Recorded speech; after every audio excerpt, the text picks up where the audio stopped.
What's up, you convicted felon on all counts? Terrence Popp here at Redonkulas.com. Guilty. Guilty. Can you actually... Wow. Wow. You need to take the court and stuff it in the little pouch in the front because somebody's a kangaroo. Bad news bears. All right, now listen. I'm not going to say he's guilty or not guilty. All I can say Fentanyl, I'm sorry. is he did not receive a fair trial. There was too much outside influence, and Oh, just a bit. You think? You think? Oh, yeah. Oh, we need to introduce our guest. Oh, that's right. We have a guest tonight. She's not here with her face, but she's here with booze, and she's with us in spirit. The lovely Karen Straughan. How you doing, Karen? She's a drinking fool. And in spirits. Oh, with spirits and in spirit. I like it. She's a drinking fool. Actually, I'm drinking wine. Well, hey, not you know what? vodka. You're in good company because I am drinking out of the bottle as per usual, and it's a full bottle tonight. I got 19 Crimes again. The Cabernet Sauvignon. Oh, yeah, no, I'm drinking Sauvignon Blanc, but I'm drinking it out of a box, which Canadians invented, by the way. It's amazing. The boxed wine is a Canadian invention. So. You know, you guys up there better be careful because if Popp is true to his word, he's going to invade your country for the beer. Yeah. No, I just think he should invade our country because... reasons. Because Castro's demon spawn is currently in charge? Now, that's just a filthy rumor with absolutely no convincing evidence behind it. Oh, yeah. There's positively no family resemblance there None whatsoever. There was never a photo of Fidel Castro jiggling little Justy on his hip on a tarmac in Cuba or anything. That never happened. Never. No. And his mother had no history whatsoever of cheating on her husband. The cuck. With anyone, no. not even the Rolling Stones. And the Rolling Stones cheated on everybody, including their own coke addictions. Yes. Cocaine is a hell of a drug. Honestly, I'm guessing those guys had a lot of sperm competition going. They were like chimpanzees. Oh, could you imagine the clam chowder genetic stew that was happening in some of those groupies? Oh my The God. warrior sperm, like just like I have a friend. Her first kid was like a total problem child, and I told her about like warrior sperm, and she's like, "Oh my fucking God, that's what happened." Warrior sperm. Yeah, it just antagonizes and kills everything it comes into contact with. It's not there to like actually penetrate the egg. It's there to like kill everything in sight, including other men's sperm. And she's just like, "Oh yeah, okay, now his entire childhood makes sense to me." Yeah. Outstanding. Outstanding indeed. So Karen, what is your schedule looking like for the next year? Are you locked down because of the coof or what? Oh yeah, no, we're totally locked down. We've gone back into because we had from probably about Canadian Thanksgiving onward, because I know this because our Thanksgiving dinner with my parents was technically against the law. Of course. Yeah, which is in October. Okay, so from October until after New Year's, we weren't allowed to even have indoor gatherings unless you live alone. Then you could have one person visit you in person in your home because maybe if you were so deprived of human contact, you might kill yourself.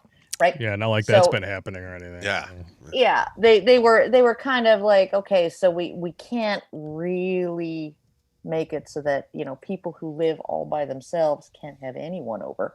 But you could only have one person at a time from one household in your home. right? And I've just been flagrantly ignoring all of this. And, it's $1,500 fine. And I'm like, fuck it, I'll fight it in court. And apparently, when I talk to law enforcement people and corrections people, people in the corrections sector, they're saying that anyone who actually contests these things in court recently, other than one priest at one church in my province, they're just being thrown out.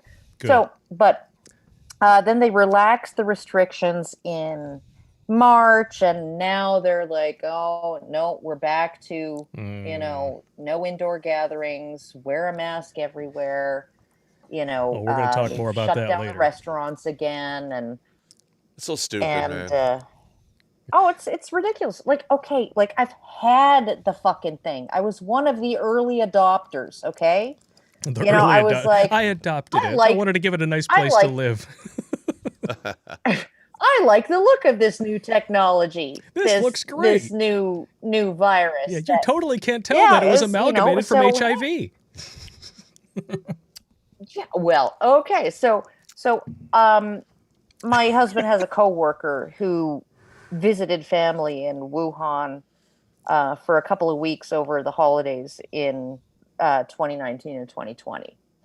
And the guy came back to work for a few days, and then he booked he took 3 weeks off sick, right? And then my husband and I got it, and then my son, then 17-year-old son, got a rash on his toes. Oh. Wow. Yeah, and continued to go to school because he had no other symptoms. Like we figured since he didn't have a cough, he didn't have a fever, he didn't have any of the actual, like it hit us pretty hard. It like made me couch bound for 5 days, sleeping 16 hours a day. It was not pleasant. It was the sickest I'd been in 23 years, but I didn't have to go to the doctor. Yeah. I didn't have to go to the hospital, right? And my husband as well, he has an autoimmune condition that basically his immune system is primed at all times to kill anything in the vicinity. And so he only got sick for 4 days, lucky bastard. But he brought it home, and and then we figured, since my son, because at the time everybody knew that young people tend to be asymptomatic, right? So we were figuring, like, okay, 95% sure we had COVID, because we live in this tiny little house. I was still cooking, I was still handling everybody's dishes and stuff, and all of that. So I figured there's no way my son couldn't have caught this. Yeah. Living in this tiny house, right? So I was like, okay, so 95% sure that's what we had. And then in February, he's like, what the hell is this all over my toes? Right? And I'm like, it's a hip. That doesn't look like frostbite. He's like, no, my feet haven't been cold at all. It's like, it's weird. Like, what the hell is this? And then like 3 weeks later, it just kind of dried up and peeled off. And then in May or June or something like that, I read this article, young people presenting with frostbite toes, COVID toes. COVID right? toes? I didn't even hear about that. Yeah. No, I read about, and also the palms of the hands and stuff like that. So it's almost like hand, foot, and mouth. It's got a similar thing going on. Okay. Or like localized Kawasaki's. Oh, okay. I got you. Kawasaki.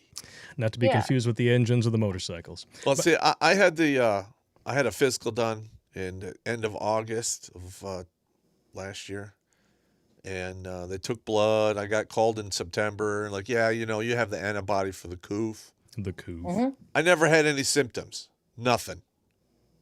And then we went to Vegas. I came back with some crud, and I had like some congestion.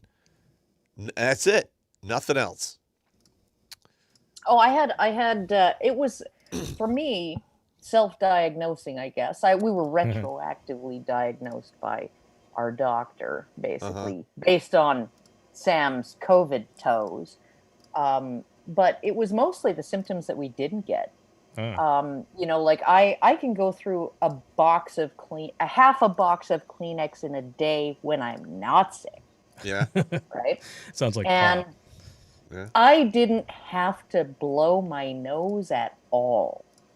I just had this very, very deep tickle. You know that tickle you get in your throat with the nagging cough? Yeah. Yep. Except, I know all about that. Except it was right between my tits. That's where the tickle was. Jesus. All right. Yeah, no, it was deep. It was deep in there. Balls deep. And then I had the aches and fatigue, and like I couldn't even turn a doorknob for a day there. Right? Damn. You know, and yeah, because my Sounds wrists familiar. were like my arms and wrists were so sore, my hands. And so I mean, like I was just like, this is like and yet I'm not sneezing. I don't have any phlegm. Right? And I'm a heavy smoker, thank you. Yeah. You know, and Well, at least so, you don't I have mean, the like, smoker voice, thank goodness.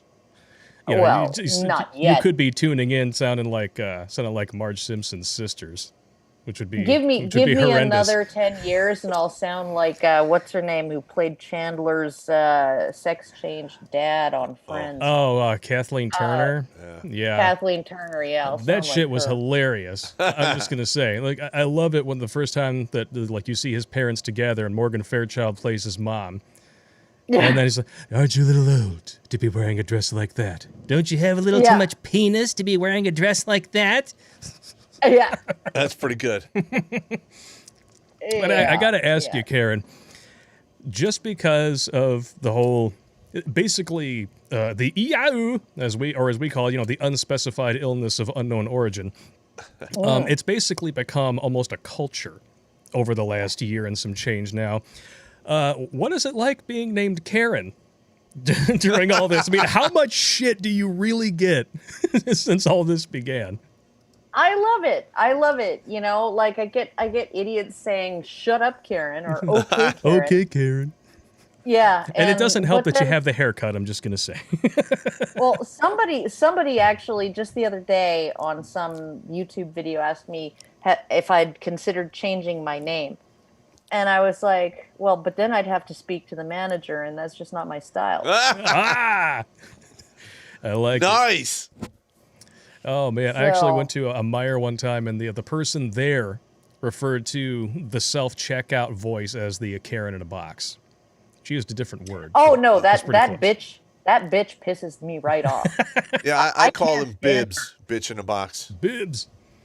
She's like, are you using your own bag? Please place item in the bagging area, right? And error alert with your bag with your item because the weight is like just like 3 grams up, right? Yeah. But then you're unloading all of your bags and it doesn't realize you're actually taking your bags away. It can't register that. It's like, please take your items.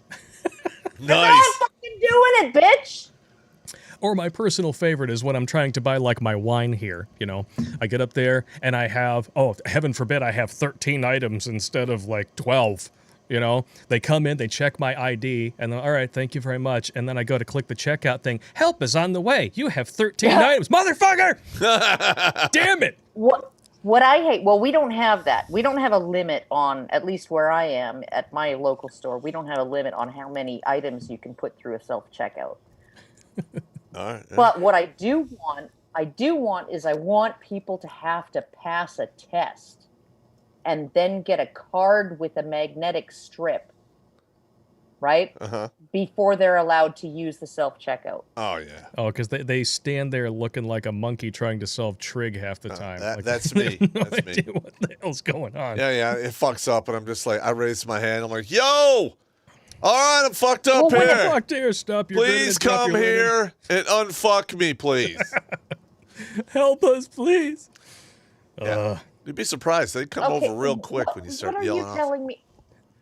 Just one moment. My idiot son needs some attention. What? Are you complaining about Yes, I'm complaining about the grocery store. And you're complaining about it to 700 people, so, you're in good company. Nice. Okay, I can't hear you. My soundproof earphones are on. Is this the 17-year-old? He's 18 now. Oh, he's 18 now.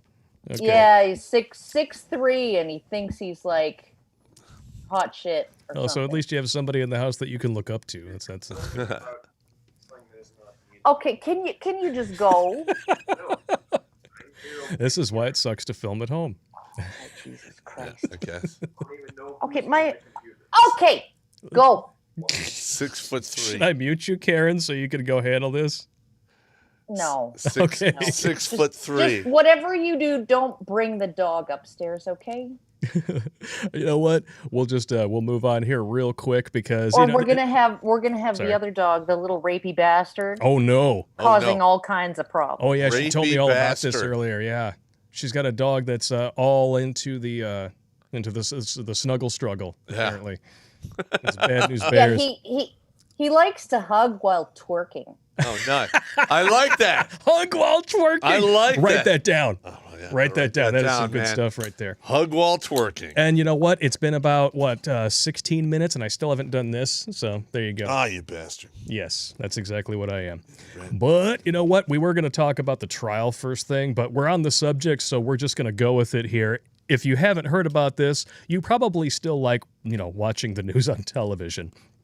Stanford study results. Face masks are ineffective to block transmission of EIU and can actually cause health deterioration and premature death. Now, I'm not a doctor, but I think that last one is bad. Premature, but yeah. It's not premature ejaculation. That's Yeah. well, you're getting ejaculated from your meat suit, I guess. I guess so. Now, this is the really screwed up part. This was a peer-reviewed study done by Stanford. It was posted on the National Center for Biotechnological Information government website, which is a branch of the National Institute of Health. This is about as mainstream of a study as mainstream can get. And yet, a DuckDuckGo search reveals that it has been picked up by 0 mainstream media outlets. In fact, big tech will suspend people who post it. Political strategist Steve Cortez learned this the hard way when he posted a tweet that went against the Halloween costume narrative. The tweet itself featured a quote and a link that prompted Twitter to suspend his account, possibly indefinitely. Now, I'm going to go down here. There is a table that talks about all the physiological and psychological and health consequences of wearing a Halloween costume when it's not October 31st. Physiological effects: hypoxemia, hypercapnia, shortness of breath, increased lactate concentration, decline in pH levels, acidosis, toxicity, inflammation, self-contamination, increase in stress hormones such as adrenaline, noradrenaline, and cortisol, which leads to a whole bunch of stuff in the middle column here, increased muscle tension, and of course, because this is exactly what you want during a scamdemic, immunosuppression. Moving on to psychological effects: activation of the fight or flight stress response thanks to the increase in stress hormones, chronic stress condition, fear, mood disturbances, insomnia, fatigue, compromised cognitive performance, probably from ingesting too much CO2 if I had to guess, and the health consequences. Here you go. Now remember, this is all to defend yourself against an EIU with a 99.97% survival rate. Increased predisposition for viral and infection illnesses. Nice. Headaches, anxiety, depression, hypertension, cardiovascular disease, cancer, diabetes, Alzheimer's disease, Joe Biden, exacerbation of existing conditions and diseases, accelerated aging process, I'm sure the ladies will love that one, health deterioration, and premature mortality, and a partridge in a pear tree. Nice. And this has been backed up since then. Yeah. Oh, of course it has been. Okay, there have been people who have been hospitalized for fungal lung infections, and their own doctors have told them, right? It's from wearing a mask. Yep. My dad was, and he doesn't even wear a mask, right? But he just suffers from COPD, Oh, my. And his biggest problem, he just spent 5 days in hospital about a month ago. And his biggest problem wasn't that he wasn't getting enough oxygen. It was that he can't purge the carbon dioxide. He can't exhale enough to get rid of it, right?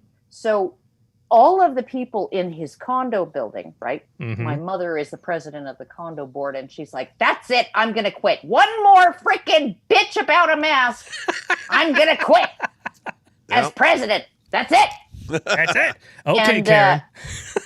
Yeah, okay, Karen. Yeah, okay, because she's just like at the end of her fucking string, right? These people are like, well, in any common area, people should have to wear masks. And my mom is like, he can't wear a mask. And they're like, well, he's on oxygen. And she's like, that's not the problem.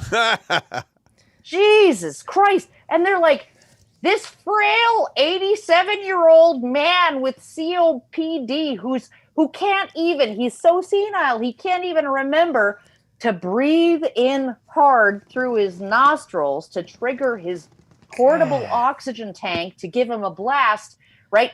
You're going to make him wear a mask. That'll be the death of him. Wow.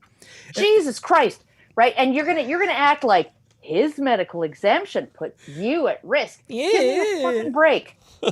Like, I'm sorry, like, Jesus, fuck, like these people, like. I think I have the perfect soundbite for I had an altercation in the grocery store, and I was just like, the guy was just like, you have to wear a mask, and I'm like, actually, no, I don't. So, like, no, I don't. Yeah, and then when you say that no, you don't, all they have to say is, how dare you? And then it just kind of moves all on right from there. Now listen, the whole mask thing. thing. There's going to be a little noise because I'm finishing up cooking dinner for my obnoxious son. Okay. Now, That's fine, as long as he doesn't hug you while twerking. He's holding my laptop. Yes, Oh. you don't. Well, we appreciate your assistance. While I'm attached to it and I'm thickening the gravy. Well, we know all about that, if you know what I mean. The reason. Oh, yeah. Sorry, go ahead. You got gravy. I'm sure your gravy's plenty thick. Well, gentlemen. There is someone you could ask, but she doesn't want to be on the show. All right. Why not? Go ahead. All right. The reason for pushing all of the COVID and the mask stuff. Yow, don't forget. Is they're using fear to herd all of the sheeple. Yep. It's plain and simple. Oh, and of course, if you speak against it, even if it's in the most innocuous of circumstances, it's like, obviously, like Karen's dad, medical exemption, obviously, and this is something that's already widely known, like, because these aren't laws, they're mandates. They're literally just governors going, you better do what I want or I'm going to send cops after you. And it's not really how laws work. No, it's not. Do we really have to send copies of Magic School Bus or was it Schoolhouse Rock to everybody just so they can refresh themselves? I mean, I'm God. just a bill. Oh, yes, and just I'm only a bill. Yes. Now, just to make sure, before Susan bans us, okay, this study, like I said, it has been corroborated since then. Second study, this time from the CDC's own website, confirms the Stanford studies on face masks being harmful and causing serious side effects. And this was published and presented last June. And just like the new study, completely ignored by the lamestream media. Oh, of course. And like, here's the thing, right? Because it was last August, my city brought in a mask mandate, right? They said the city council voted, right? So it was actually a, proper legislative action, right? The city council voted to mandate masks on anywhere indoors that is owned and or operated by the city, right? So public transit, recreational facilities owned by the city, public buildings, blah, blah, blah, right? Uh-huh. Mm-hmm. And then a bunch of Karens decided they didn't go far enough. So they called an emergency session the next day. It's just beautiful that you're using that expression. Oh, yeah, no. Like, and half the Karens are fucking male, okay? So I know. Oh, my God. Okay, so they call an emergency session, and they're like, okay, everywhere indoors that's accessible to the public, right? So all of a sudden, I can't go into a mall, even though there's like 20 fucking, it's like a ghost town. There's 20 fucking people in the mall. Ugh. I can't go into a mall without a mask. Like I was just like, fuck this shit. I'm not going to do it. Right? I passed out after a 5-minute Uber drive with a mask on. Wow. Yeah. Like it was a hot day. The windows were open, but I was just like, and my car broke down outside the liquor store. Okay. Naturally. I had a bunch of groceries and a box of wine. If I just had the box of wine, I would have walked home. It was only 5 minutes drive, right? I will say this, though, that if your car is going to break down somewhere, you can pick a lot of places that are far worse than the liquor store. Yes. Well, certainly. And, but so I called an Uber and I was like, I'm really sorry. She said sorry. I wasn't planning on taking an Uber today, so I didn't bring a mask, right? What's that all about? And he says, oh, here, have a mask. And I'm like, oh, fuck. Right. So then I sit down in this, it's a hot day, sit down in the back seat. And by the time we got to my house, I was just like, he had to actually, shake me awake. Oh, wow. 5 minutes. Wow. Right. And it's just like, and it's because I actually did have some long-term effects from having COVID. Oh. Okay. Right? Yay. Like I still am coughing up an abnormal amount of clear goo every morning. Goo. That's to cough up your goo and like, run like a Jew from the tax man. Yeah, well. So it's like, it's easy to cough it up and it's, and it's clear, it's not infected. It's like it's just clear, it's just platelets and plasma and macrophages, right? They've sent in the troops. The troops are still trying to repair my alveoli. Okay. Not my areoli, but yeah. my alveoli. But essentially, and certainly not my uvula or vulva. Or don't you mean punching bag for penis? That is not okay, people. Oh, come on. I mean, you play a little Survivor music, little Eye of the Tiger. It's all good. I'm terrible. I'm sorry. Unbelievable, you two. But just so everybody knows, this is Karen's only second time ever speaking to me, so she doesn't really know my sense of humor. She knows this guy. Yeah, Karen can drink me into the table, man. So it is what it is. That's true. Yes. That is true. Yeah. And I am probably actually dirtier than both of you. So that's totally cool. You guys should really talk about when you met. So you guys have known each other for a few years, right? Yeah, I met her in 2014. It was what? Lunchtime? I was stranded at lunch. Yeah. And she's like, I have nowhere to go. I don't know where I'm at. Can you help me? I'm like, yeah, get in the car. And weren't you trying to just get away from like this fan who was like had you in a corner and wanted to talk to you forever? No, it wasn't that I was trying to get away from him. He finally left, right? Uh-huh. And by the time he left, after cornering me and like, gushing all over me, everybody else had like formed groups and gone out for lunch together. Uh-huh. And all there was shitty sandwiches. Steve Brule, who was like, working on his cameras and shit. Yeah. And Terrence Popp. That was everything in the building. And I was like, I'm not eating a shitty sandwich. Probably sitting there slumped over, looking at his phone with his hat on, right? Like trying to pretend like nobody else was there. Oh, I wouldn't even call it sitting. Like his ass was like hanging well over the front of the chair. That sounds about right. He was almost perfectly horizontal. Pop will find a place to be comfortable and sleep if you. He was in a suit. Yeah. Oh, you must have been uncomfortable as shit. Yes. He looked vaguely, marginally respectable. That must have been one of your good days. Yeah. And I'd been watching his videos for God knows how long. So I was just like, hey, Terrence, can you do me a solid? I don't like to eat out in public by myself. Can you just join? I'll buy you some lunch. And he was like, well, I already eaten, but I could eat again. It sounds like Pop too. Yeah, he had a shitty sandwich, so. Yeah. Oh, if it was just the venue food. Well, the thing is, it's like I'm an army guy. I'll eat anything. I don't care. Mm-hmm. Oh yeah, no. Whereas with me, anything with mayonnaise on it, I just want to shove it down a Frenchman's freaking pie hole and choke him on it. So. Yeah, I'm not a fan of mayo. Why specifically a Frenchman's pie hole? Because they invented mayonnaise. Oh, okay. It's the worst atrocity ever committed by the French other than the Nazi collaboration. So. Oh, I like it. Damn, brutal, right to the jugular. I like it. Yeah. You know it. Speaking of atrocities, though, there is one more thing that we got to talk about in regards to the Beijing Biden. Oh, God. Being who he is. And that means that we need to put up this graphic.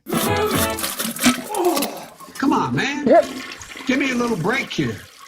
Oh. Hiding with Biden. Oh, holy hot damn. I can't. When I saw this, I had to make sure that I wasn't day drinking. Okay. China Joe signs executive order banning federal use of the words Wuhan virus to describe the Wuhan virus. Yeah. Well, how the fuck do you do that? Oh, just federally. So you can't put it in any paperwork. You can't say it in session or anything like that. I'm so glad I'm not in the Army anymore, because I would not obey this shit. Well, they would have screened you out when they went looking for Trumpists. Yeah, they probably would. Ideologically screening the soldiers. But the thing is I have a black belt in administrative violence. And in the Army world or the military world, I know how everything works. And they don't have the power to do anything to you because of whatever you have a bumper sticker or you have a flag in your office or whatever. They really can't. And unless it is a flat out Nazi flag or some shit, they could be like, "Oh, could you take that down?" And you're like, and if you don't take it down, then you're, not listening to a superior officer, then they have grounds to do something to you. If they can't throw you out of the military. They can't do any of that shit. I'm sorry. There's way too many bureaucratic safeties built in that anyone who knows what the hell they're doing can easily square dance their way out of any of this bullshit. I've done it myself, so I know.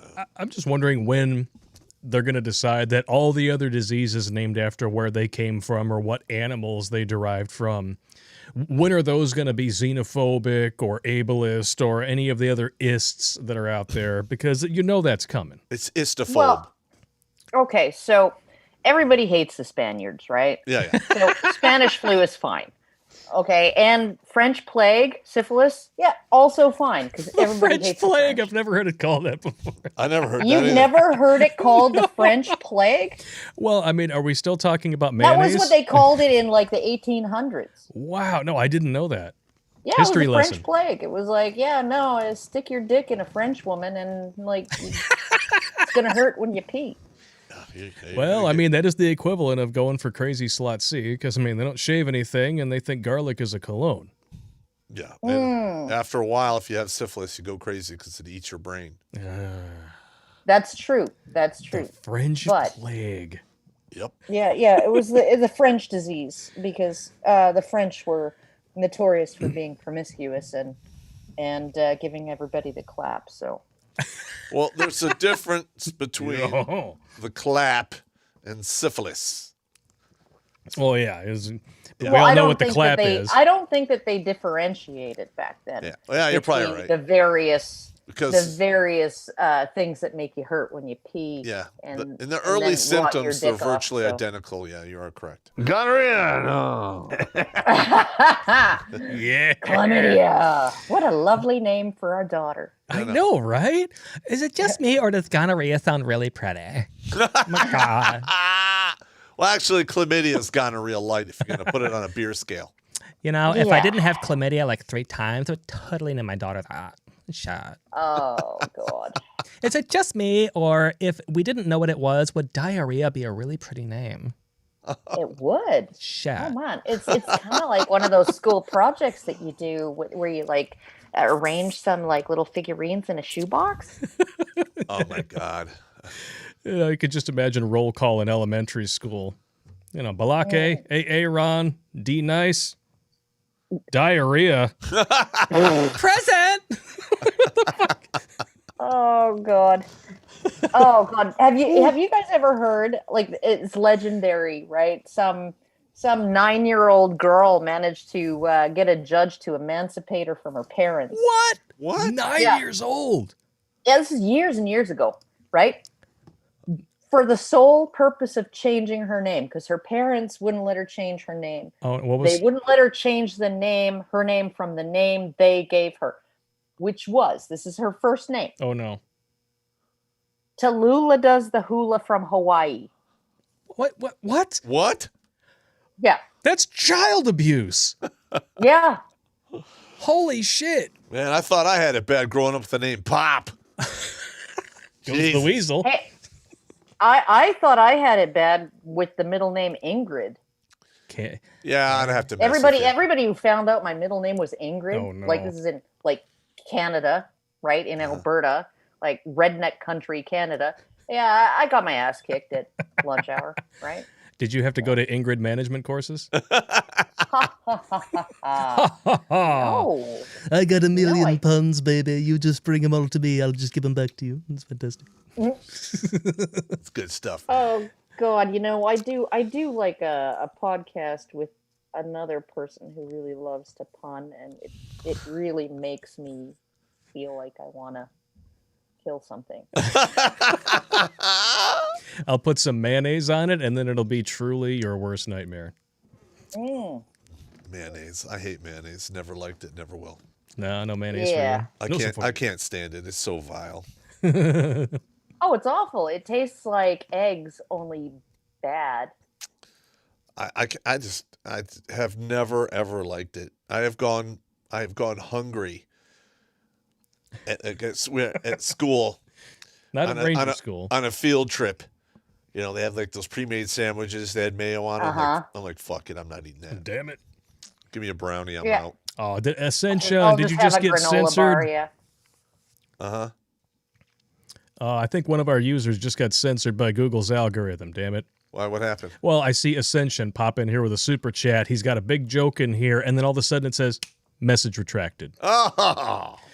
Don't forget, guys, if you don't want to be censored by Google's algorithm, go to streamlabs.com/Redonkulas Pop. There is a link in the description. They take far less of your money when you donate it to us, and there is no censorship when you want to make awesome jokes like our good friend Ascension. Yes.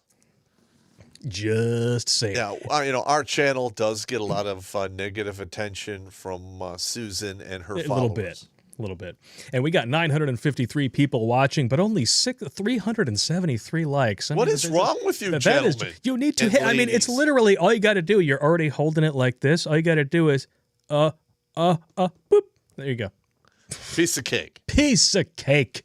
Should we do some super chats? I'm doing it. Jesus yeah, you better Christ. do it, Karen. Yeah. We're going to hit some super chats here real quick, Hit Karen. some super chats. 425. 425. Keep going. Hit the like button. 451. It's going. Nice. And we're up. Wow, 72. Every time we get close to 1,000, it's like, I swear Karen kicks like 50 people off. Because it went up to like 998, and then, Well, and we then did have off. that one thing that one day we literally watched in real time as 200 likes disappeared. It was 100. It was 100? Oh. Yeah, I don't know if you've ever seen algorithmic manipulation in real time, Karen, but it was like about a week and a half ago. We're watching, all of a sudden, Boom. We hit up to like 600 likes, and then I watched 100 of them disappear before my very eyes. I was like, My husband can do that. your husband can do that? Yeah. How can he do that? Because he knows how to code. Oh, yeah, learn to code. Hashtag. Yeah. Well, if you really know what you're doing, you can become quite a dangerous mofo if you can code. Absolutely. Indeed, he can, and perhaps one day. One day. Well, maybe we could ask him to build some virtual machines for us so we can stream to multiple platforms without getting screwed with all the time. Mike Tompkins says they did it again just 5 minutes ago. It dropped over 100 likes. Wow. Didn't even see that. You know what? You guys, you miss nothing. We were talking about this just before the stream. Somebody left a comment. They're like, why is your watch so loose, Pop? Because it takes after his ex-wife. Yeah. Allegedly. Allegedly. We got to add that in for legal purposes. That's what happens when you get a forced cock run through you. Allegedly. Allegedly. Herpes-gonosyphilis. Yeah. Double shot and pills and no cure. All right. First super chat of the night was actually before the stream even started. And, I'll give you 2 guesses. Who made it? What's his name? I'm bad with names. It's not Polska Bob, no. No, not Polska Bob? Riggs! Junior. Riggs I'm Jr. bad with names, man. I know you're bad with names, but you can remember Riggs. Of course, I'll never forget that disease-ridden bastard. He's probably dead. He's got to be dead. He's got to be dead. Got to be dead. $5 donation from him, a few bucks for the booze fund, and maybe Popp find a bikini sniper babe. Haha, we'll catch the replay. In Nebraska, corn cob and... Oh, no. Urban Dictionary, Nebraska corn cob and Portuguese chocolate. We got to do it. Oh, God. I don't know if you've watched the stream before, Karen, but people love it when Popp pukes. So they send me Urban Dictionary stuff to look up just to see if it'll make him puke. Last week, we came damn close. I have a problem with my thinking meat. I really have no filter. So when people say shit to me, I vividly see it. It's terrible. I don't know why this one's giving crap. That is very upsetting. Rusty trombone. Oh yes, he knows what that one is. That was. I let him in on that one when we were in season 3, and he's got a beer in his hand. He's just like. That was bad because he has no filter now that he has had all of his filters stripped away from him by constant vigilance and then adding brain damage on top of that. So now all I have to do to get a rise out of him is say Alaskan Pipeline. Oh God, come on. Oh, can okay. Munging. Oh, that one was terrible. Munging. He's your friend, Blake. I know that, but it is my job to give him shit and bust his balls. That is why I am here. That one was one of the worst. That was just last week. Yeah, Karen, if you don't know what munging is, no. I'm not going to do it. No, okay. I'm not going to do it again because I couldn't make it through the definition of that one. Okay. How about this? Okay. Terrence? You mute your headphones. No, I'm in the room with him. He can hear me. I can hear everything. Oh shit! I know what I'll do. I'll put together the hyperlink. I just threw a penis straw at me. I will put the link together and I will email it to you after. Okay. Because all right, and I will look because I'm just that sick. Oh, I know. Because if you were to start reading it in the middle of the stream just randomly while we were talking about something else, you would probably have a visceral reaction. It's terrible. Nebraskan corn cob is the first one up here. All right. Doing a chick in her 4th point of contact after she has consumed a large amount of corn. Then pulling out your corn-covered Peg D and having her eat the corn off it like it was corn on the cob. Man, who the hell does this shit? This can't be real. It can't be real. Yeah, no, I don't think it's real. I would hope not, but then again, I have seen some Asian ornpay. Also, my little horny dog probably would do something like that. So. Yeah, I would have to agree with that one. The one who hugs while twerking. Yeah. All right, here we go. Portuguese chocolate. When a couple is engaged in penal and she craps all over his Peg D twice, and he gently slides the crap off into a jar and microwaves on high for 8 minutes. Can't be real. After microwaving, he then puts it into a jar into the refrigerator for half the night. When frozen, he wakes up his girlfriend and asks her to eat the poop and cum popsicle. Get the hell out of here. It can't be real. After she refuses, he then bangs her over the head with a frozen jar filled with the mixture, then flees to Portugal until the authorities arrive. Get the hell out of here. Okay, that's totally not real. That's just people who are fucking with you, Terrence. They're totally just messing with him. But that's what makes it so much fun. It's because it's so easy to make Popp. He's just back there retching right now. So nasty. Okay, well, honestly, I do some disgusting things. Please don't say Pray tell.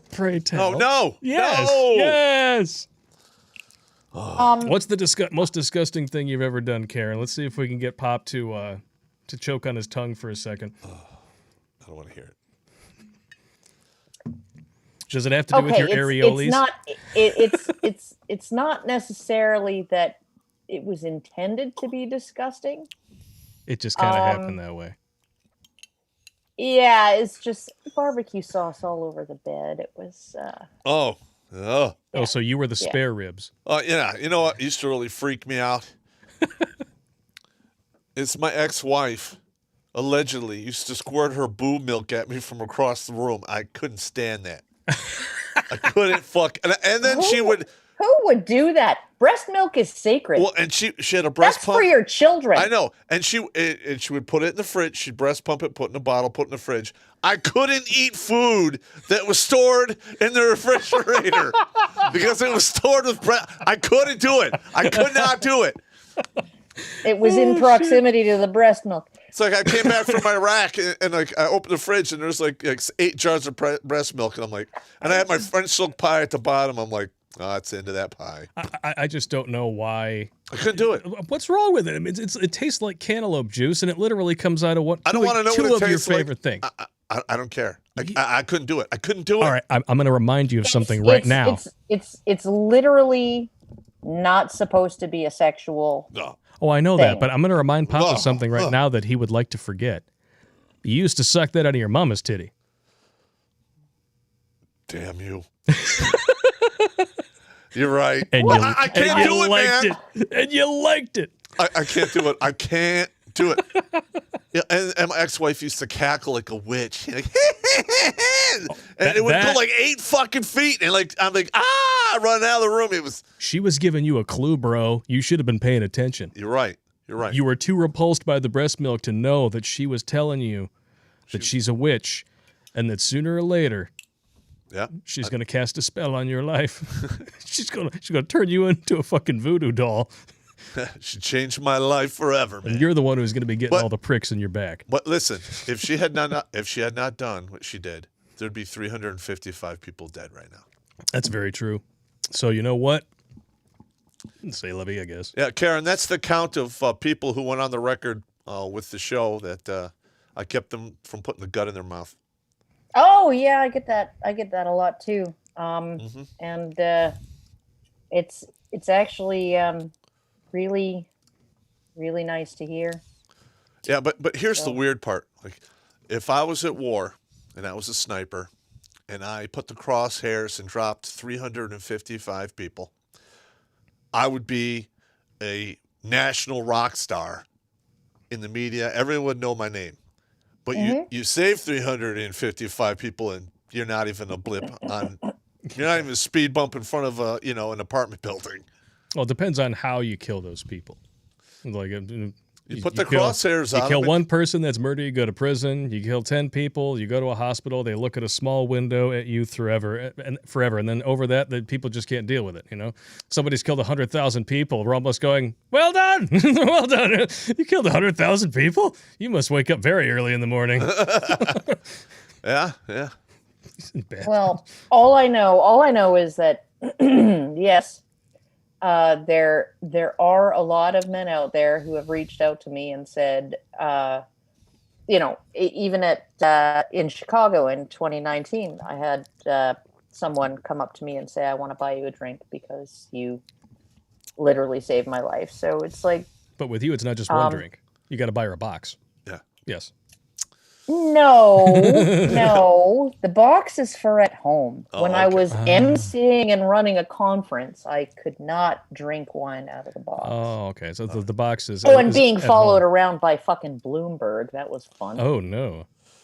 Yeah. I'm going to be honest. Whenever I go to those men's rights things, there's all kinds of media there, and either they don't write shit or it's all hit pieces. Yep. Oh, yeah. Bloomberg was. Okay, here's what they did. Okay, and I don't remember exactly what we were talking about, right? Mm-hmm. But it was at the after party at Hooters.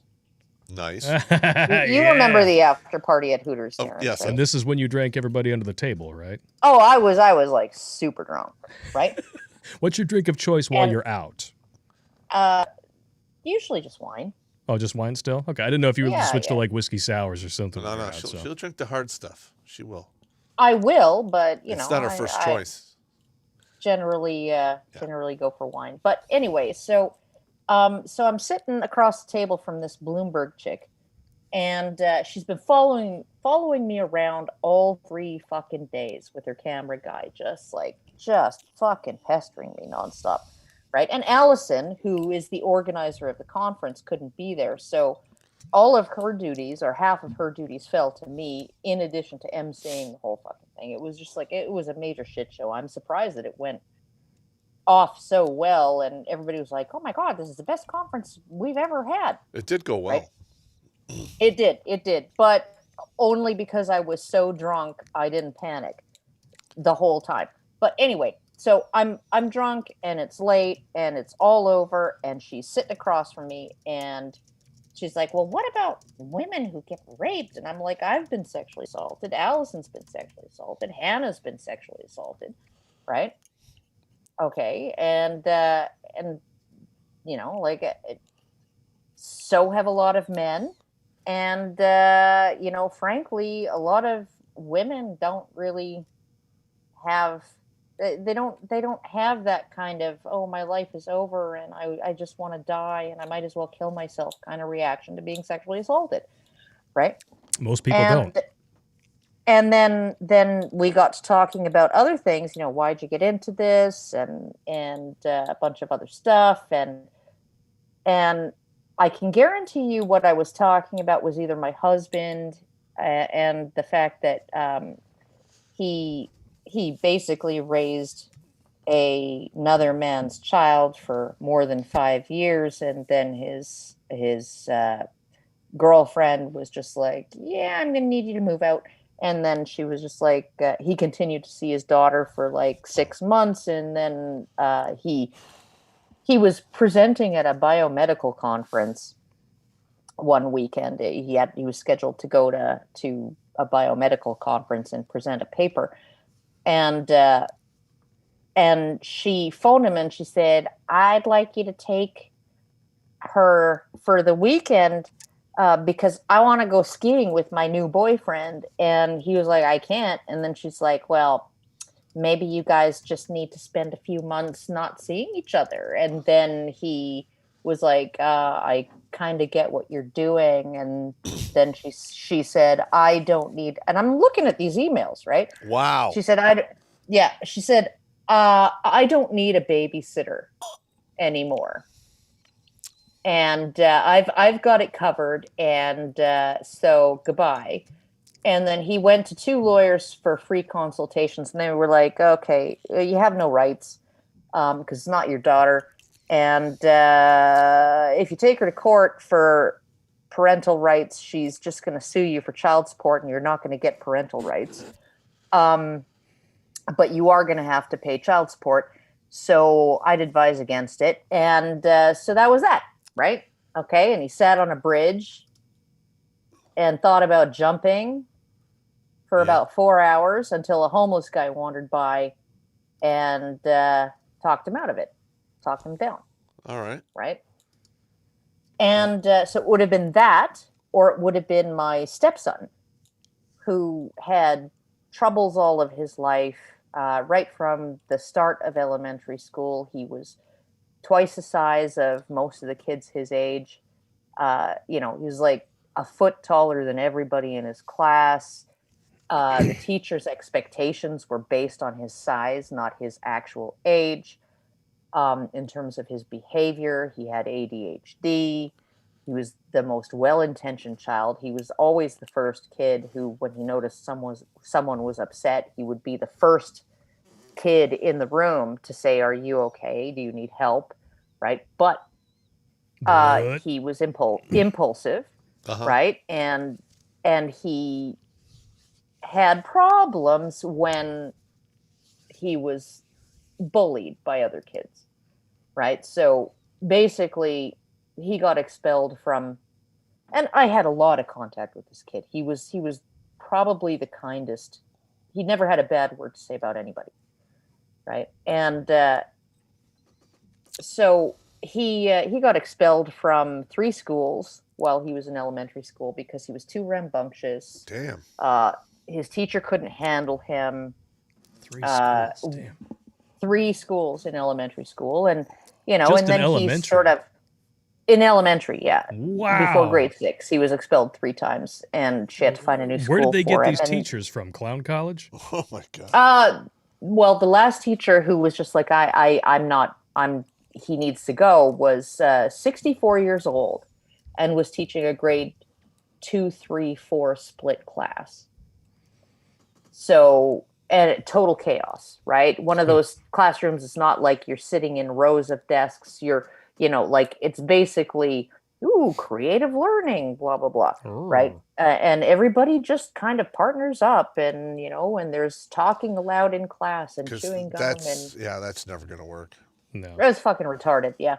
So, like, the school system really didn't fit him, and then he managed to finish high school, and then he managed to get a girlfriend, and he managed to get a job, and then he went to a bowl party, and that's like where everybody brings all of the drugs from their medicine cabinets, and they pour them all into a big bowl, and everybody takes a handful, and he did not survive. Oh, I'm sorry. Yeah, it was so. I'm glad I didn't use my joke, because I was about to say I like where this is going, but apparently that was not that would not have been a good time for that joke. Oh, that's terrible. Damn. Yeah, no, it was awful. He made it home, right? He took a cab home. He went to his room, then a drug interaction killed him before he woke up the next morning, and his mom found him cold. Oh my god. In his bed. Yeah. And we had told her when he was in grade 8, and she was really having struggles, right? And she'd been through like 18 different freaking men, right? This is me and my ex, right? And she said, well, I just can't handle him, and he's bigger than me now. He's bigger than everybody now, and I can't control him, and he's got anger issues, and he acts out, and he's impulsive and stuff. And my ex told her, okay, you need to, if you're gonna want him to live with us, you need to send him now, right? Yeah. Because I'm not taking in no 17-year-old who's been completely destroyed by living with you with your revolving door of boyfriends and all of that. This is the only, and my other stepson actually told me that we were the only stable home he knew. Yep. Right. And so essentially we told her, like, send him up here to live with us. We're fine with that. Right. And she was just like, no, I can handle it. I'm just going to phone you every week and get you to give him a stern talking to. And, that's going to work. Yeah. No, it was just ridiculous. And then when my ex and I separated, he was 18, and his mother had promised to send him fly him up to visit us until he was an adult, right? So, and he, as many times as she sent his brother, right? And so basically, she'd sent his brother when his brother was 18, and because I had separated and I made very clear to her that he's welcome in my house, he'll be able to have unlimited access to his dad. It's all fine. Everything's amicable. It's great. I'd love to see him, blah, blah, blah. She decided she was not going to send him out. A year later, he was dead. Yeah. And so I'm terrible. telling this that kind of story. shit happens all the time. I'm telling this story to this woman from Bloomberg. So these are two men's issues stories. Right? Okay. What did she do? And I started crying. Yeah. And then somebody comes and offers, "Oh, do you need a hug? Do you need a hug?" And I'm like, no. Stay the fuck away. Unless you have a You're box of wine, go away. Yeah. Right? I don't need to start blubbering. Okay. So just go away. Right? She cut. It was either one of those two stories. It was one of those two stories that I was telling that I was crying about. She cut that out and made it look like I was crying over my sexual assault.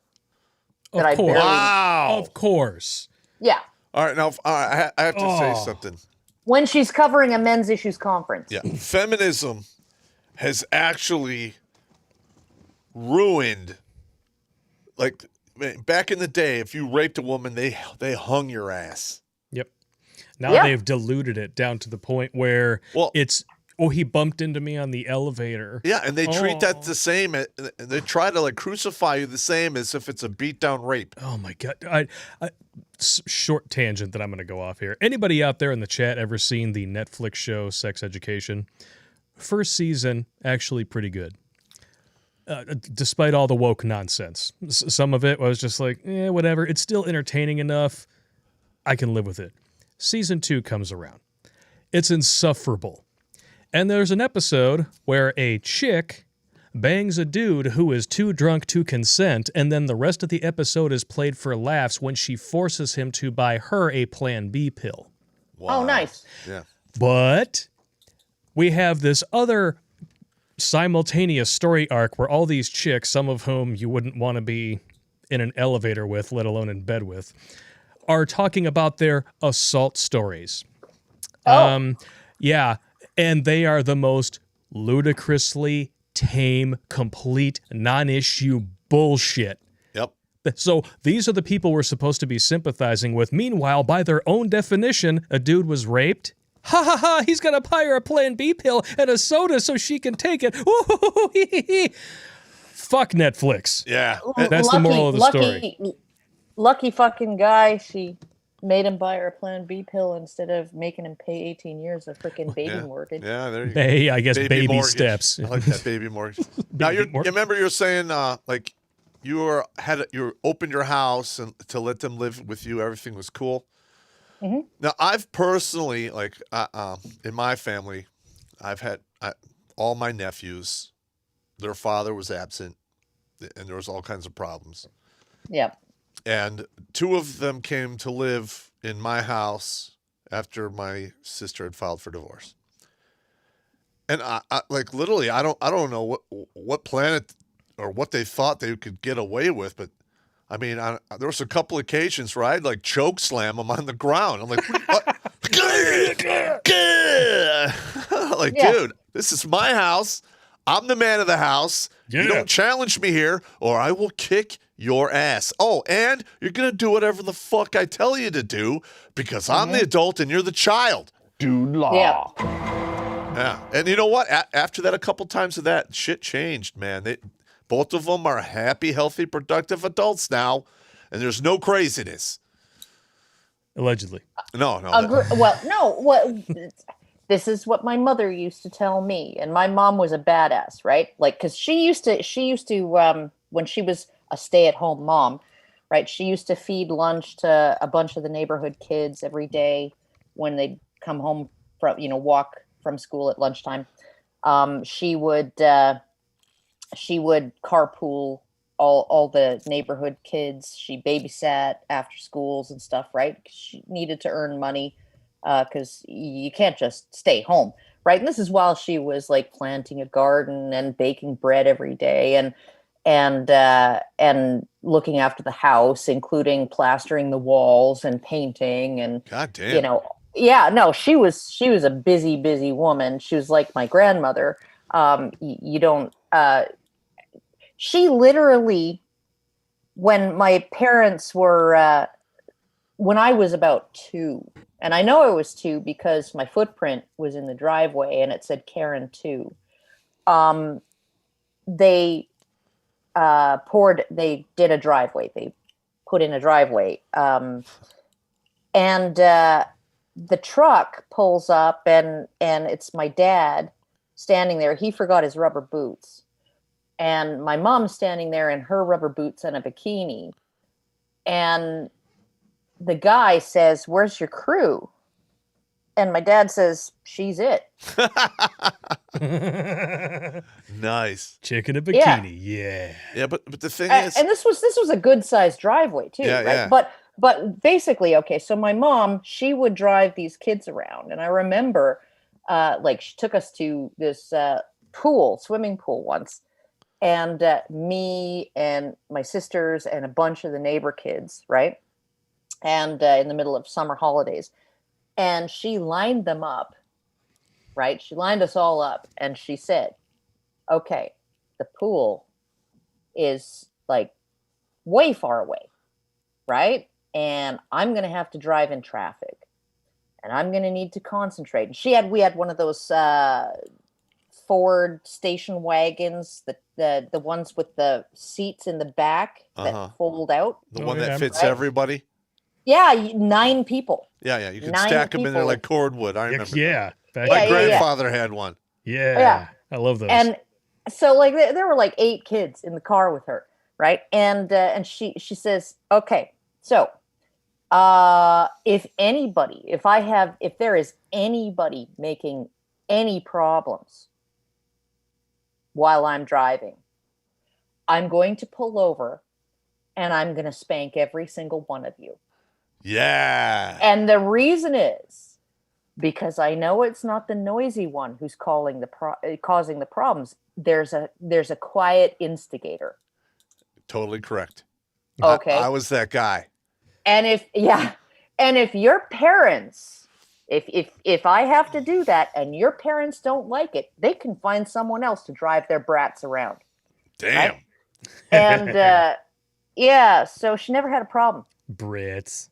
Yeah, but the thing is like there's a lot of young men out there that the father was run off by the mother. Mm-hmm. And like, because she wasn't happy. The thing is like most of these women fight like hell to kick the father out of the kids' lives.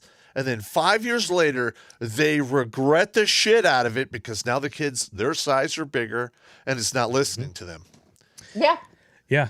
And I don't need a man. You just need his tax dollars extorted at gunpoint from the government, right? But a lot of these you young also men need an enforcer. You need an enforcer because, especially if you have sons, your sons are going to be bigger than you, right? And I have had problems with my sons, in terms of like getting them to listen, and a lot of that had to do with me working 54 hours a week, right? And then the kid thinks that he can just get away with everything, right? And of course, he's never going to be called on it.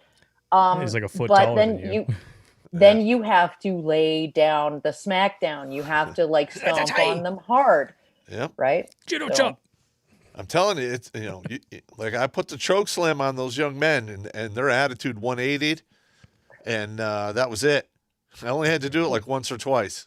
All right, let's get back to some super chats. My youngest, when he stole that freaking $400 freaking dollars from my wallet. Oh, and that's how you wind up getting choke slammed. Oh shit! 8 years old, $400 from my wallet. He'd been caught. He'd been caught stealing twice. Okay, and I'd given him the lecture. Fast forward 20 years, he's going to be guest starring in his own Ocean's 11. Shit. Okay, so then he not only steals it, but he rides his bike to the Walmart, okay, which he's crossing a major artery that he's not allowed to cross, okay, because he's just 8. He's 400 right? With a friend. He's already $400 invested into this crime.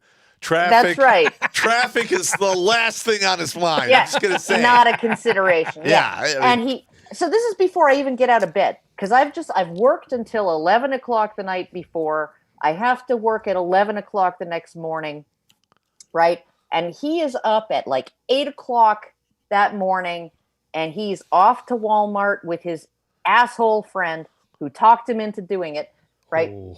And he's just like, yeah, that sounds like a good idea because I'm a retard.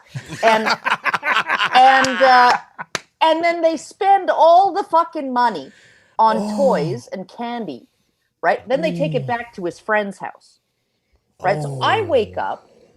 Wow. And he's nowhere to be found. It's like 9 o'clock in the morning. He's nowhere to be found. He's out of the house. I'm like, so I wake up his brother and sister. They were in their teens at the time, right? And I'm like, okay, I'm going to need you to go find this kid, right? Because, there's a bunch of, and why did he take the $20 bills and not the hundreds? Because you can tell when your wallet has, you know, and I $400 in 20s missing. Yeah. Yeah. That's almost half an inch thick. $400 in 20s, right? So basically, I send them out looking for him, and then my older son, he says he manages to track him down and convinces him to come back home because Grandma and Grandpa are here. It's Sunday. God. They're going to take us someplace. Oh my gosh. Oh yeah. No, it was very cunning, right? And because otherwise, this kid wasn't coming out of his friend's house, right? And then I was just like, and then I just grabbed him by the ear. I walked him back to his friend's house. I got them to hand over all of the toys. His birthday was coming up in. It was just the start of summer holiday. He was born on the 31st of July. His brother was born on the 12th, and his brother was just about to have his birthday, right? And so I grab him by the ear. I walk him to his friend's house. I get all of his ill-gotten gains. Okay, I put them in a garbage bag and put them out on the curb. Ooh. Right? Oh yeah. No receipts? You couldn't have taken them back to the store? No, I had to prove it to him. And then I said, by the way, I was only going to spend $200 on your birthday presents this year. So you're going to have to make up the rest of the $200 by eating bologna sandwiches whenever the rest of us get pizza. Oh, nice! Oh, yeah. And then I whipped his ass with a belt. Okay. That's the way you do it right there. I got I my ass whipped all the time. I told him, if you think I don't have the balls to enforce the rules here, you got another thing coming, right? And then I said, oh, and by the way, even though it's summer holidays and you love being outside, you're grounded for 3 weeks. Nice. And then, okay, then he... So then he's crying and stuff upstairs, right? And, so because he's getting no presents, all of his ill-gotten gains are thrown in the trash. He has to eat bologna sandwiches for the next 3-4 weeks, right? Till the $200 is earned back, right? And he's grounded. And all of this, right? And he got his ass whipped, right? And so then I go and I sit down in the living room, and he pokes his head downstairs, and he says, is it okay for me to come down? And I'm like, yeah. And he says, could I have a cuddle? And I'm like, yeah. So then he comes and he sits on my lap, and we sit there like that for a bit. And then the next 2 weeks, he was like a changed child. He's treating his siblings proper. He was like, he was happier. He was happier than he had been before because he was acting out. He was angry. He was all kinds of things before. Right? Now he's well behaved. He's happy. Right. And then, then my sister calls and she says, would Sam like to come over and spend a week with David, his cousin? Right. He's a little bit older than him. And I was like, well, this kid obviously needs more family, not less. So I tell him, okay, well, you can go over and spend a week there, and but we're just suspending the grounding. It's not ending. We're suspending it. And so he goes over there, and he's so well behaved that she talks her son's father into taking both of them for the weekend, right? And then I go pick him up after the weekend, and her son's father says, he was just like incredibly well behaved. And then I drive him. I get him in the car. We're driving home. He says, Tim gave us each $10 and took us to the comic store, and I bought this World of Warcraft. Oh no! Thing, and for Jack for his birthday, for his older brother for his birthday. And I was like, oh, that's really sweet. And then he says, am I still grounded? And I said, well, and he says, I think I probably shouldn't go out until at least Wednesday. Nice. I was like, who the fuck is this kid? Karen, I'm going to be honest. That sounds like pretty tame. Like Totally normal. At 9 years old, it's 8 or 9. I don't remember. 8. I ordered M3000s out of the back of a comic book. That's a third of a stick of dynamite. All right. I saved the money, got the money order. I totally scammed the delivery guy because it was COD. And I blew a 1 foot by 1 foot hole in the middle of my backyard. Okay, that actually sounds like good, clean fun. I got the shit beat out of me.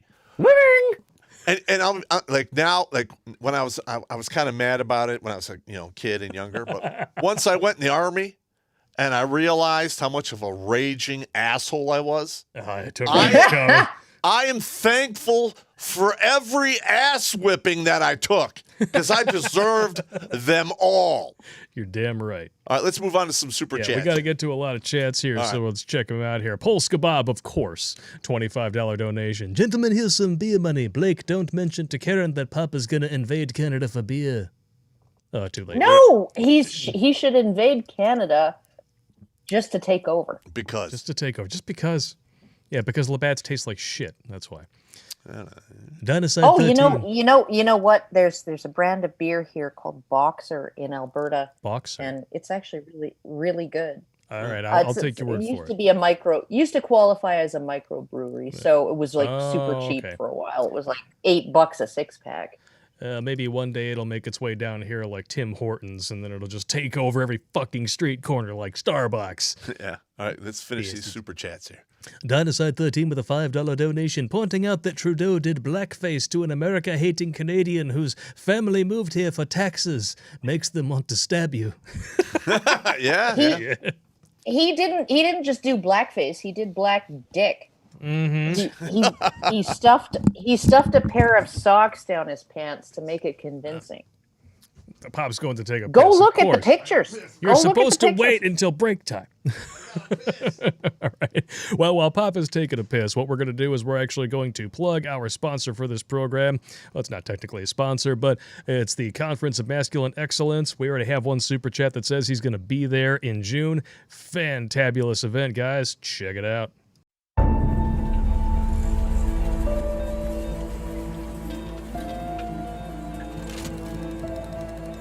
There's a major crisis in the RP community. It's not masculinity. It's not a lack of intelligence. It's not money. And it's not fitness. It's friendly fire. We've turned on each other. You see, over the last few years, men in this community have declared war on one another. Men are slandering each other, making personal information public, and even doxing each other. This is flat out wrong. The world does not care about men. It doesn't value our intellect. It couldn't care less about our plight. And it sure as hell doesn't care about what we contribute. So this community was created to give men a place to go for help. Help with money. Fitness. Help with how to be a true gentleman. Dealing with life as a veteran. Taking their place as head of household. And even assistance with coping with divorce. And for a few years, things were awesome. Men banded together to help one another. We were thriving. We were making real progress. But something changed along the way. Our egos somehow got the better of us. We've become envious of one another. We started throwing around wild accusations. We started calling each other grifters. Doing hit pieces on one another. And eventually, the message was lost.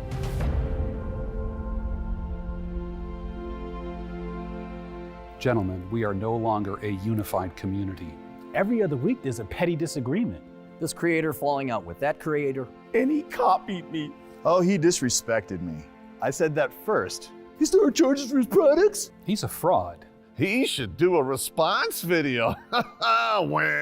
This ends right here. And right now.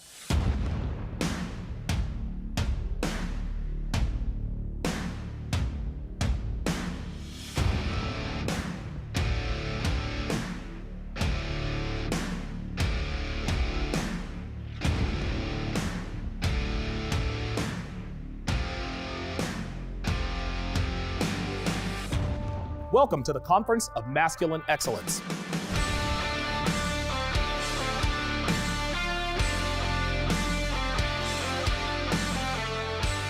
This event will serve as a new beginning for our community. We are going to show men the true meaning of masculinity. We'll discuss the importance of family and fatherhood. We'll talk about fitness and why it's the cornerstone of every man's foundation. We will discuss how to deal with things like PTSD and depression. We'll teach you the importance of financial shrewdness.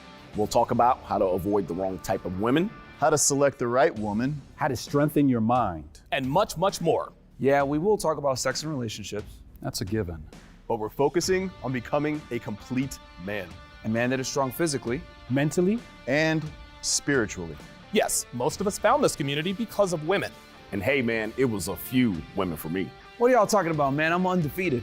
Shit, I'm not. I've taken a lot more L's than W's. All right, let me stop the cap. I've taken plenty of L's. But many of us understand that it's not all about women. In fact, it's quite the opposite. This doesn't mean we don't want women. Because trust me, we most certainly do. But we're gonna show you why it's important to follow the advice of the Godfather himself, Rollo Tomasi. And that is to make yourself your own mental point of origin. None of us are perfect. Far from it. Yes, we have all made mistakes in life. We have all made bad decisions. We've all had our hearts broken. We've all been broke. We've all been through some shit. But our goal is to teach you how to avoid these pitfalls so that you can become the very best version of yourself. Yes, we will have disagreements from time to time. But in the end, we are all on the same team. We're in this together as men. And this is how it starts. The inaugural Conference of Masculine Excellence will usher in a new era in this men's community. And from here on out, we're going to do things differently. No more infighting. No more friendly fire. No more hit pieces. No more response videos. And no more public feuds. If we have a disagreement, we handle it behind the scenes, man to man, the way it's supposed to be done. And it's as simple as that. Now more than ever, men need each other. In the end, we are much stronger united than divided. So join us on June 4th in Las Vegas to revive a once thriving men's community that focuses on its original purpose, helping men to become the very best versions of themselves. Thank you.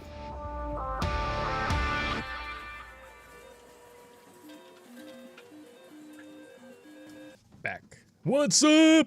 He took a long time to piss, but he's back. I'm sorry about that. You know, I got a squirrel bladder.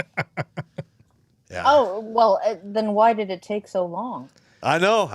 Well, because he holds it for so long, and then he runs off, and he's like, and he always walks in front of my camera when it happens, and then there's always somebody in the chat who's like, "Who's that dick?" I went by the camera. Like, it's Popp. Hey, look, man.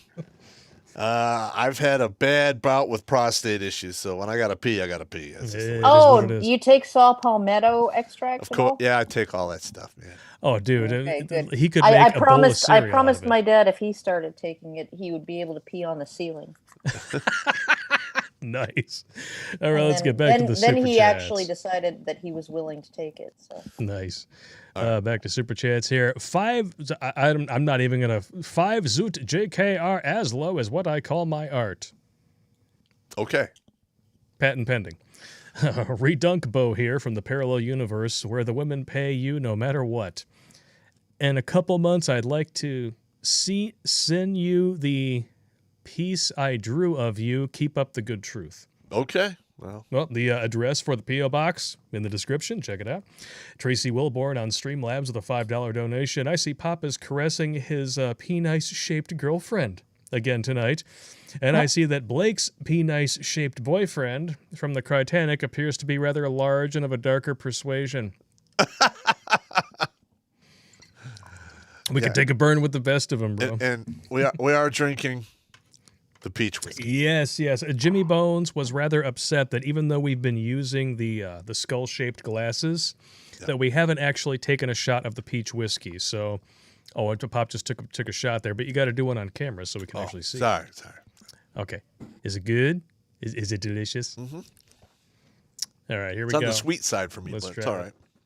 Any whiskey that doesn't actually taste like whiskey that's actually is good. Well, Jimmy Bones, he's one of our moderators. We actually attempted to have him as a guest on the show. No, he was a guest. He was a guest, but at about the 45-minute mark, he was done. He was drinking these, and these are a shot and a half. Like a shot and a half, 2 shots. he drank at least 5 of them. Yeah, he was done on camera, Oh, and then all of a man, sudden, you gotta pace yourself. I know he disappeared, and then I was like, okay, I think he went to go puke. Yeah, he was Not done. entirely sure, but oh, it was hilarious, and he has not been able to live it down since then. Listen, Mr. Bones. We've all been there. We've all been there. At least, not, unlike me, you have a random wake up naked in somebody's front yard and have to wear a newspaper to a phone booth to get picked up. Okay. You know, of course, some old man walks by. You got the sports section? Dude, that was a very, like, as long as it's not the front page, you can have it. And the fucked up part is my Ranger buddies did it to me. Oh, yeah? They kicked me out of the car naked. Oh. They had all my ID. Oh. Yeah, I was That so is pissed. mean. But the funny part is I made it to the phone booth. I did a collect call back to the barracks, and I had the drunk van come get me. And all right. It took a long time for me to live that one down. Oof. That was a good one. That was a good burn. That's good times. Good burn. That was back when the Army was hard. If anybody's before they banned drill sergeants yelling because it makes the women cry. The hell with them. Anybody out there got any requests for impressions? Just let me know in the chat. NJS1346 with a $5 donation. Hey, you British cigarettes. I don't have TV, so when I'm on leave into a blue state, I couldn't even watch the news due to the insane propaganda. What the F? Over. That's exactly what it is, and I've been calling out for years. I can't even tell you the last time that I actually watched mainstream news. I haven't had cable for 5-6 years. I don't even listen to the radio in my car. Well, you know, in Detroit or in Michigan, period, if you live in the Metro Detroit area, the reason you don't listen to the radio is because of Summit Place Kia. Fuck that joint. Fuck Kia cars. God damn, their commercials are always on. It's everywhere. God. Yeah. It's like an annoying passenger in your car. Like you're just trying to enjoy yourself. La da da da da. Summit Place Kia sitting in the back, wanting to backseat drive. Like, buy a Kia. Buy it. You should be driving a Kia from Summit Place. Turn it off, please. Oh, fuck. I hate that commercial. It's everywhere here. Oh, Kia's awful. Kia's awful. Like we bought a Kia, and willingly. Yes, brand new. Like because we were limited in how much we could spend. We wanted a new car. We bought a Kia, and then ever since then, every like 2 weeks they send us a notice that there's some event where they'll take our trade in and sell us an even newer Kia every 2 fucking weeks, right? Mm-hmm. And they just will not let, and they phone, and it's just like no, like we got an inheritance, and the first thing we did was pay off my husband's student loans. Then we paid off the Kia. Then we paid down all the credit cards down to zero, which wasn't really that much. That's good. Then we paid off a bunch of mortgage debt, right? And we were like, okay, so now we own the Kia outright, and we don't have to pay interest on that loan anymore. And so did it break down a week later? No, it was actually about 3 years. 3 years more. It drove fine, and then it stopped. It turns over, but it won't start.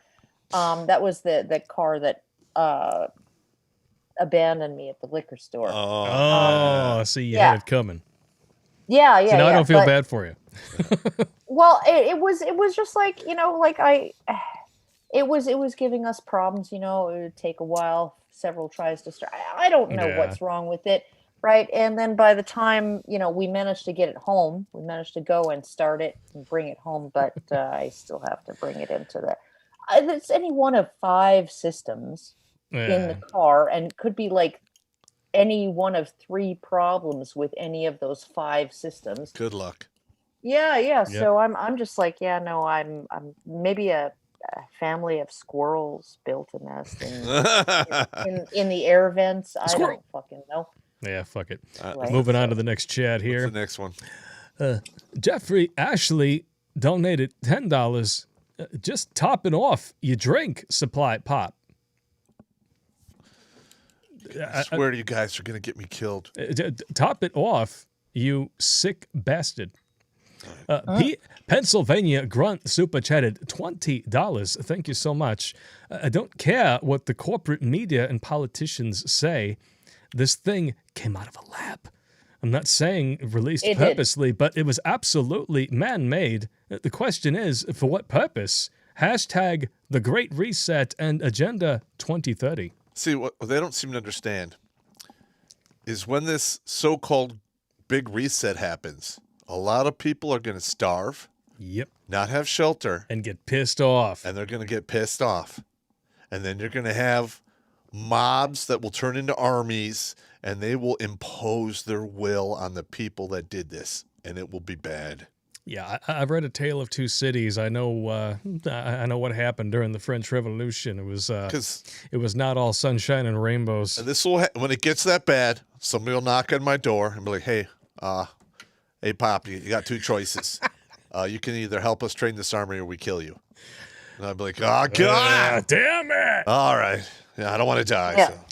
Yeah. John M. super chatted $5 Canadian, so you have one of your countrymen in here with us, Karen. Does Pop know what a blumpkin is? Add the drinking straw. I don't want to. Oh, I missed. It almost landed in his drink. Oh, you bastard. And I got a request for Bane Connery, of course, from Polska Bob in the chat. Andrew Thorsten with a $5 donation. An order is not a law. I can't make laws at Wendy's on my way to work. Yeah. But life would be better if you could. I guess. You can take a dump in Wendy's. You could take a dump in Wendy's, yeah. So it is constructed. I don't know why that reminds me of an old George Carlin joke. Yeah. He's talking about how, people, some guy hears a voice in his head and tells him to kill his entire family, so he does that. Why doesn't a voice tell a guy to do something ridiculous like, go take a shit on the salad bar at Wendy's? Do it now. That would be. I'm almost positive that that's probably happened, but the person involved probably thought, this doesn't seem actually rational. Yeah. Well, not anymore though. My My imaginary friend seems to be like not talking sense. Yeah. Damn it, Totoro, you bastard. NJS 1346 super chatted $5. Does your guest realize that her cool points and modifiers have raised her to the point where that most guys are now wanting to take her to dinner or more? Yeah, Karen, you're a celebrity now. It was because you talked about your areoles, wasn't it? Yeah, I think that was probably. Now we all got to picture them. Not that I've thought about that or anything. I'm just saying. Well, the minute you say that, I get you. Yeah, okay, guys, I'm 50 years old. I'm well beyond that. Okay. That just means that the areoles are, looking down instead of at me, which is fine because eye contact creeps me out. No, they're actually still looking at you, but. Oh, really? Oh, yeah. That's impressive. You got two kids? Oh, the rest of my body's gone to shit. Oh, okay, that's fine. The twins are still in good shape. All right. The twins are still in good shape. They just, It is. It is what it is, right? Yeah, well, you have an 11-pound baby and Whoa, gives you stretch marks. Oh my Lord. Yeah, no, there's a reason why he's like 6'3" at age 18 and still growing. And if his feet get any bigger, we're gonna have to get into custom-made shoes. We'll just get him a couple of Cadillacs for his feet. All right, so I take it he's like somewhere around size 13 or bigger. He's size 12 and a half right now. Yeah, when you go over 13, it's where you start getting into boots and shoes of ludicrous size. Yeah, no, like literally, like just strap on some skis. And No, I'm serious. I had soldiers with big feet, and literally, it would take me 6 months for their boots to come in. They were stupid big. Oh yeah, no, he's still growing. He's still getting taller. A woman with short hair said strap on. I'm just going to point that out. And I mean, like when he was 14, those pictures of Trayvon Martin that they circulated. Oh, God. That could have been my son to win. 14-year-old, yeah, not a 17-year-old MMA fighter, bashing someone's head on the fucking concrete. But yeah, no, when he was 15, he was like a 5'8" Pillsbury Doughboy. And then he just like shot up like 3.5 feet. But he was always the tallest kid in his class, right? Uh-huh. Always the tallest kid in his class. And he was gigantic. Like when the first time I took him out to the park, right? So I went with my other two kids and took him out to the park and there were these two twin boys that were 5 months old, and they were in the swings, and the parents were pushing them, and he was like 6 weeks old and bigger than them. Nice. All right, what's the next one? What do we got? Just because Karen brought up Trayvon Martin, I thought that I should point this out because you're not going to hear about this on the lamestream media.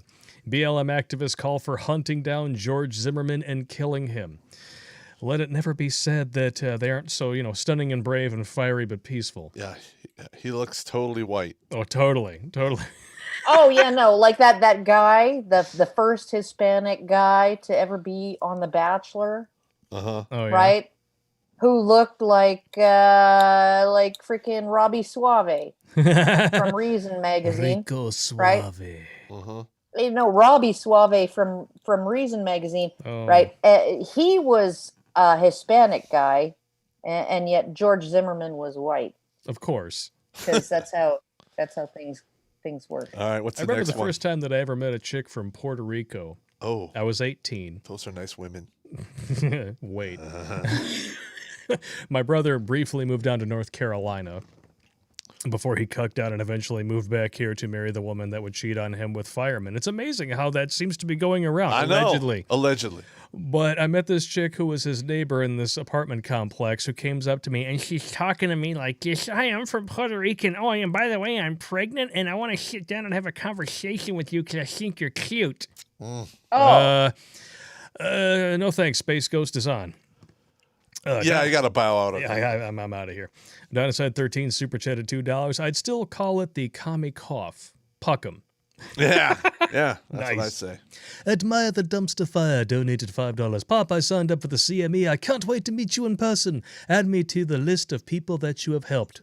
350, what, 354, 355? 356. 356.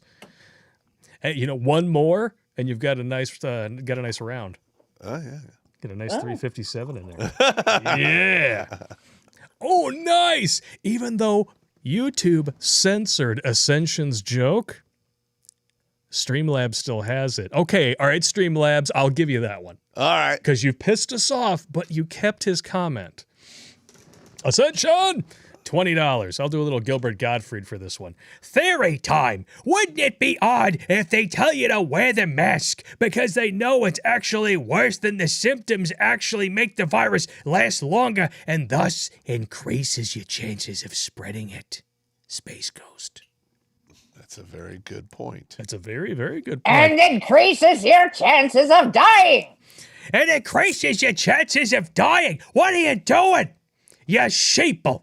And you line it up to go and get poked to be guinea pigs, lab rats for multinational billion-dollar corporations that you didn't trust a year and a half ago. Yep. But because they put a black stripe on the front page of their website, all of a sudden they're virtuous. Do us all a favor. Go fuck yourself, and when you're done doing that, go home, pull your bottom lip over your head, and do what your mama should have done 9 months before you were born.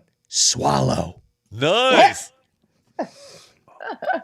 Damn, that's good. Oh, that's a good Gilbert Gottfried impression. I thought I was good. Thank you very much. I'll do a little Arnold Schwarzenegger for you as well. I mean, for a woman, I am. You're pretty good. An excellent Gilbert Gottfried impersonator. But, I will give you all the credit. Yeah, I would love to see you at a convention one day so we could see who can drink who under the table. You'll probably win, I think I wrote a fan fiction. It was like a Trump Bernie male erotic / fan fiction. Yeah. And I read it in Gilbert Gottfried's voice. I don't know where that Dude. I went to the USSR for my honeymoon. She never touched my penis, but she thought about it, and like they say, it's the thought that counts. Fuck you, Bernie Sanders, you cuck! Nice. It was literally the plot was that Trump and Bernie met in a hotel room. Off the record. The record. Off the record. And Trump seduced Bernie. And then Bernie decided to join forces with Trump against Hillary. And Hillary was staring. Okay, and then they end up on the floor, man grappling. Okay. And Stop it! Oh yeah. And then it turns out that Hillary was watching through a peephole the entire time. Oh my! And she was waking off a dick the whole time. And she knew exactly how she could counter this team, this dream team. It's a dream team. The only thing that would have made it better would have been Bill Clinton, because then a hockey-shaped dick would have joined forces with a mushroom-shaped dick with frickin' whatever they call it, steel wool Spit roasting Bernie Sanders. Spit roasted, coming in the middle and spit roasted. See, Bernie, this is what socialism really feels like. God damn. Oh my God. Oh. Your impression is unbelievably good. Yeah, it's really good. I've had a lot of practice. You see, back in the day, I didn't have many friends.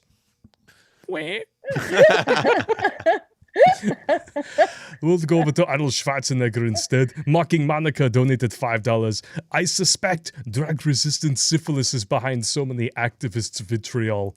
Syphilis, or the French disease as Karen calls it, makes people hate the opposite sex so they want revenge. Could be. Could be. Do you think syphilis was artificially created in the 1600s in order to make that happen, or was it naturally occurring? It was naturally occurring. Yeah, there's too many Frenchmen who like their raw dogging.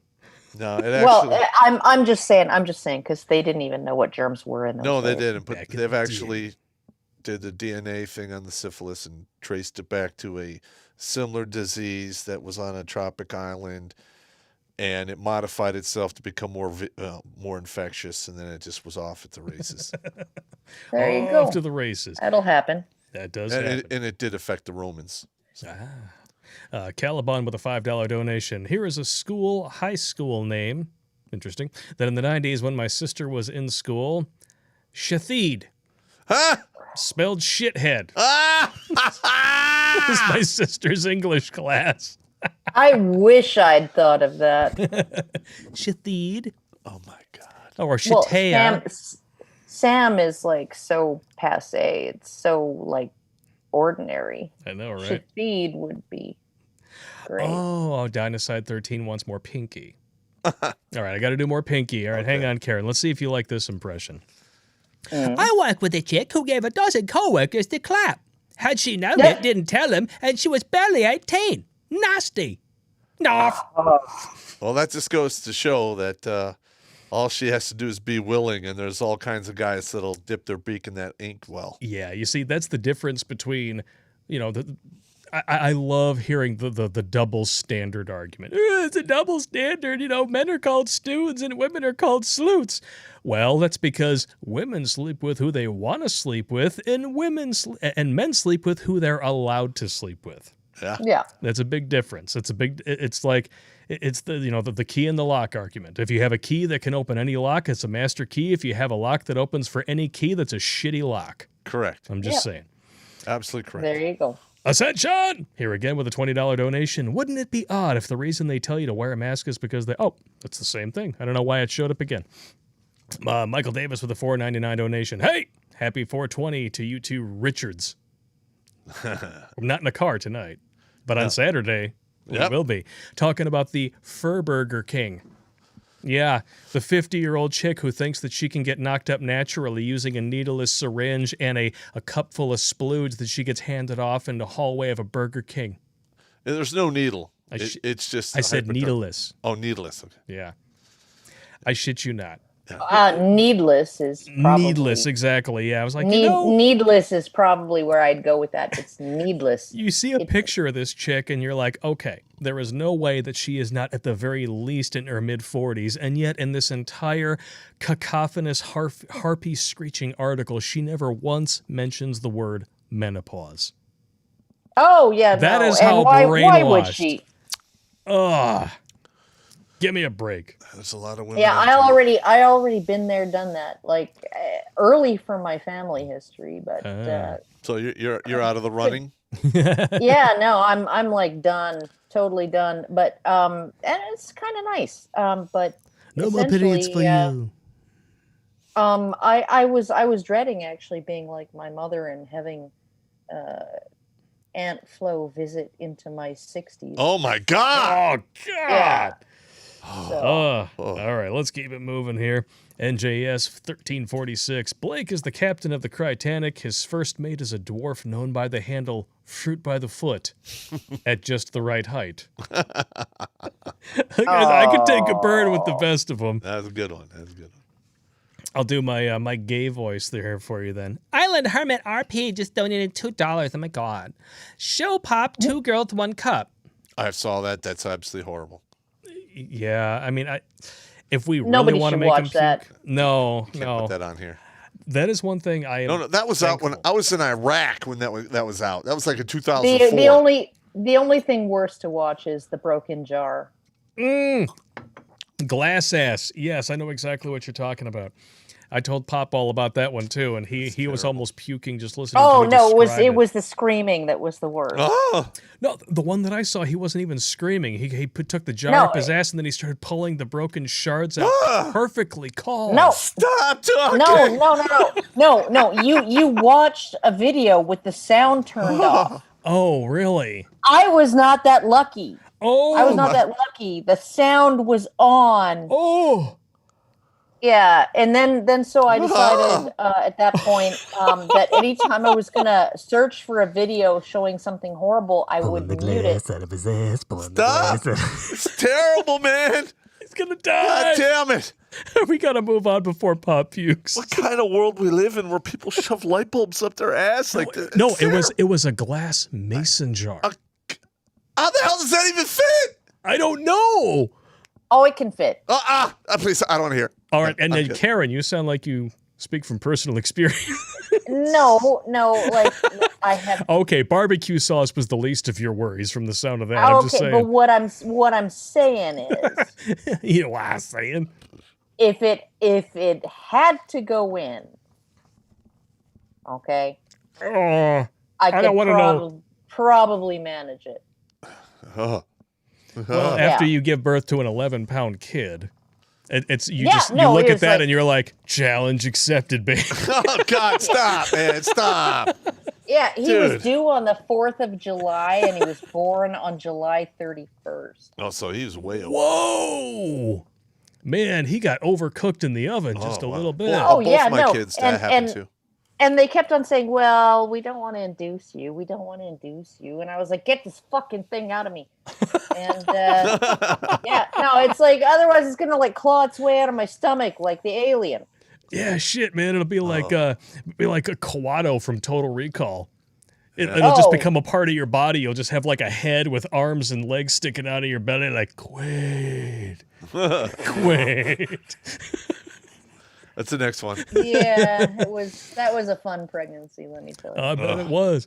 Kuro Ninja 00 super chatted $5. Welcome, Karen, to the funniest live podcast on earth. And thank you, Popp, to make my day epic with this special guest today. And just to make your day a little more epic, I'm going to throw this at that grunt. Hey! Oh, in the face! Hey! In the face! God damn you! You bastard. One day, I'm going to wait until you're yawning. And your eyes are going to be closed, and then there's just going to be a big black dick in it. Oh my God! So don't do that, man. Oh, what's going to happen? I thought we were talking about propane and propane accessories. No, not anymore. Not anymore. Mocking moniker for Popp, rainbows and butterflies. No. No, Popp doesn't have that kind of pride. No. If you know what I mean. No. Sasquatch. He must be talking about my ex-girlfriend's bush. Oh my God. I don't know if you heard that story, Karen. It was a bad one. You want to go down on me? Not necessarily. Oh, well, okay. I feel the same way about my husband's balls. So, it's like you don't even care to trim the hedge. I don't heard of trimming the hedges. You don't want to get your teeth flossed every time, I understand. Well, like you realize I have a hair trigger gag reflex. And, a hair trigger. Exactly. Yeah. And so... God damn. I can't believe we're talking about this. This is hilarious. My thing is always, I don't care if there's parsley on the plate as long as the rest of the plate is clean.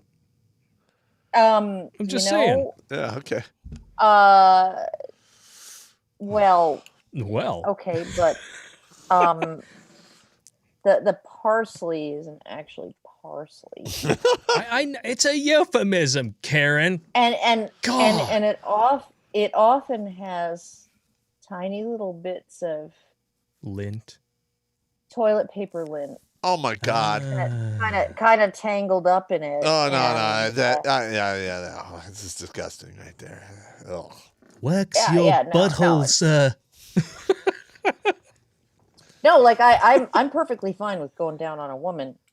You just have to like spread the folds, and there's no. This is a very interesting conversation. We should save it until later. Listen, you're giving away all my secrets. There's no hair down the center line, and like if there's anything like hinky going on down near the below, the right? quagmire. You stay high. You focus on the button. You focus on the target. Right, But exactly. But okay, if you're gonna be like licking someone's taint, it's why are we talking about this? Oh my God! Portuguese chocolate.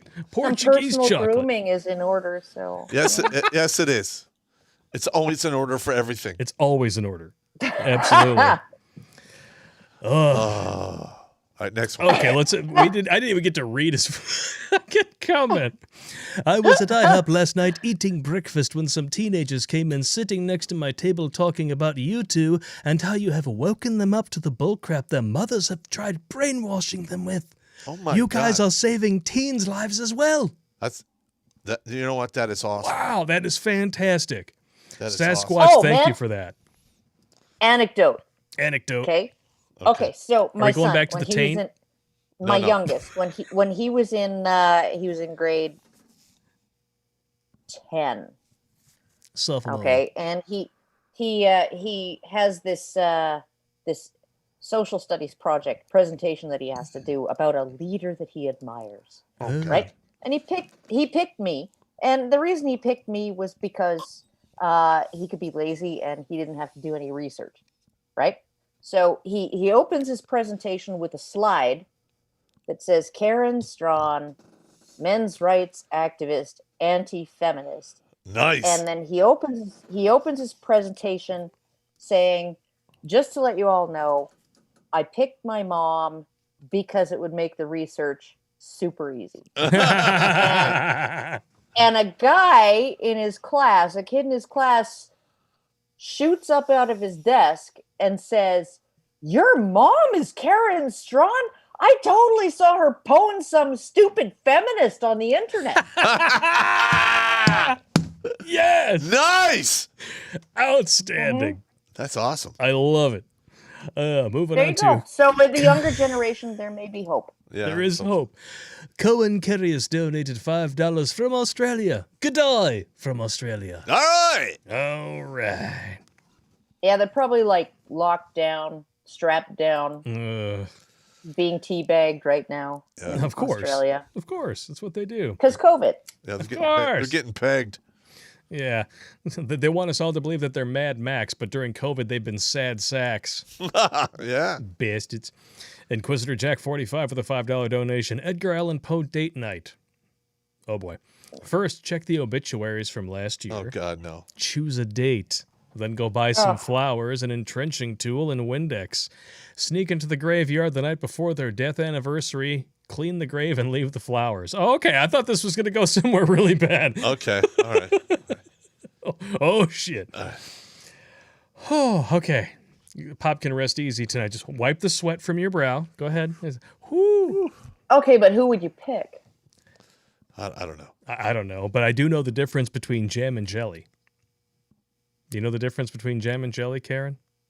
Isn't jelly made out of juice? No, you can't jelly. Jam is. No, you can't jelly your dick into a dead girl's ass. Oh my God.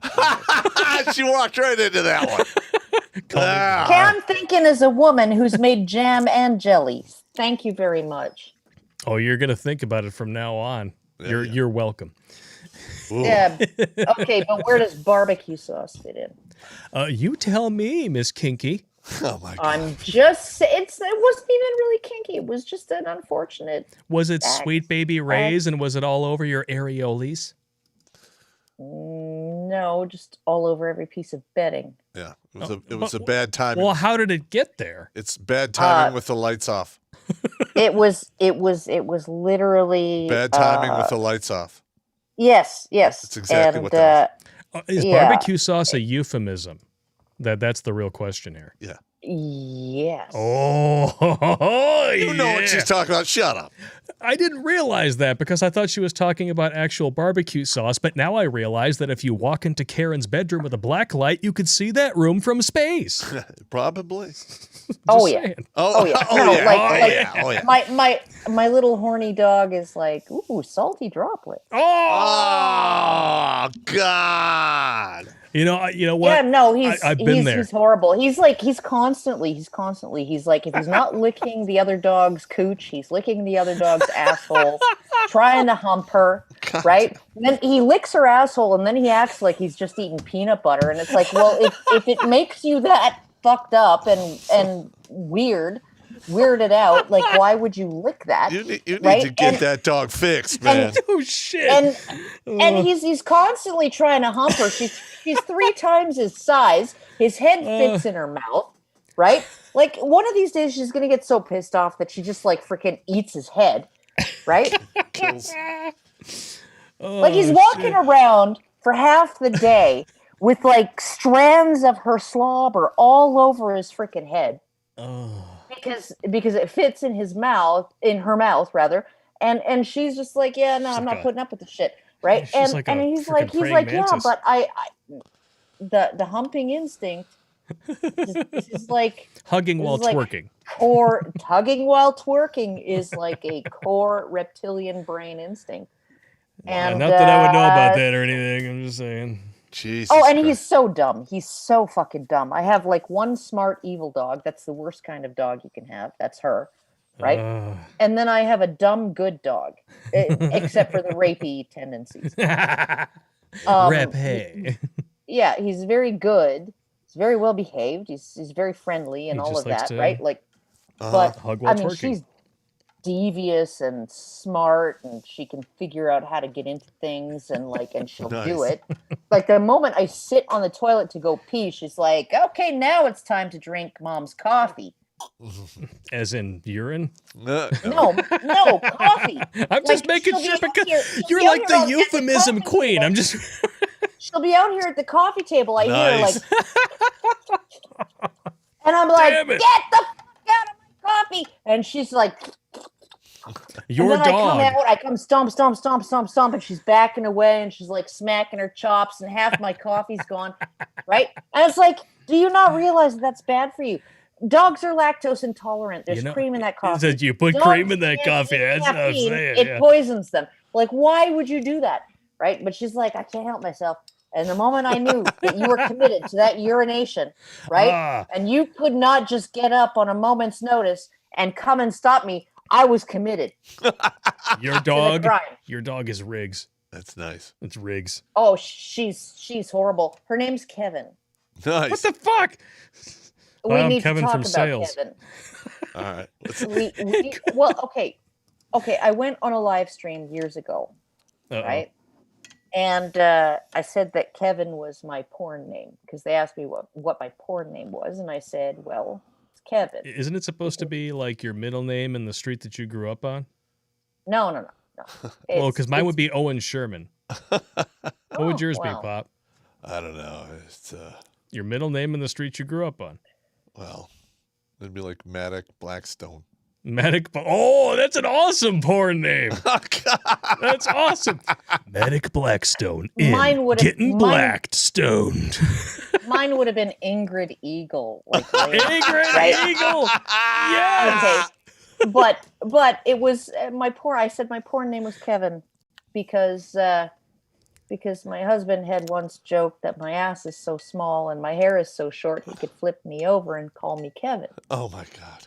And as long as that's not a fantasy that he's always had, I think you're okay. No, but it's yeah, Kevin. we have a lot of laughs in the bedroom. Let me tell you. Well, with barbecue sauce aplenty, of course. There you go. But you have to laugh at how ridiculous sex is. But it is. Especially when Fing Fang Schwing Schwang comes up and she's like, oh, yes, Kevin, please give me a little some of that. Yes, please make sure that you bend over, spank the ass, and snap the bra, pull my hair. Thank you so very much. I appreciate it. I am a polite hooker from Thailand and Scotland. And then she accuses you of rape the next day. But rape.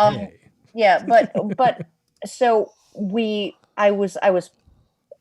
adopted this dog and I was like putting out on social media like name suggestions, and everybody's like, oh, it looks like a Bonnie.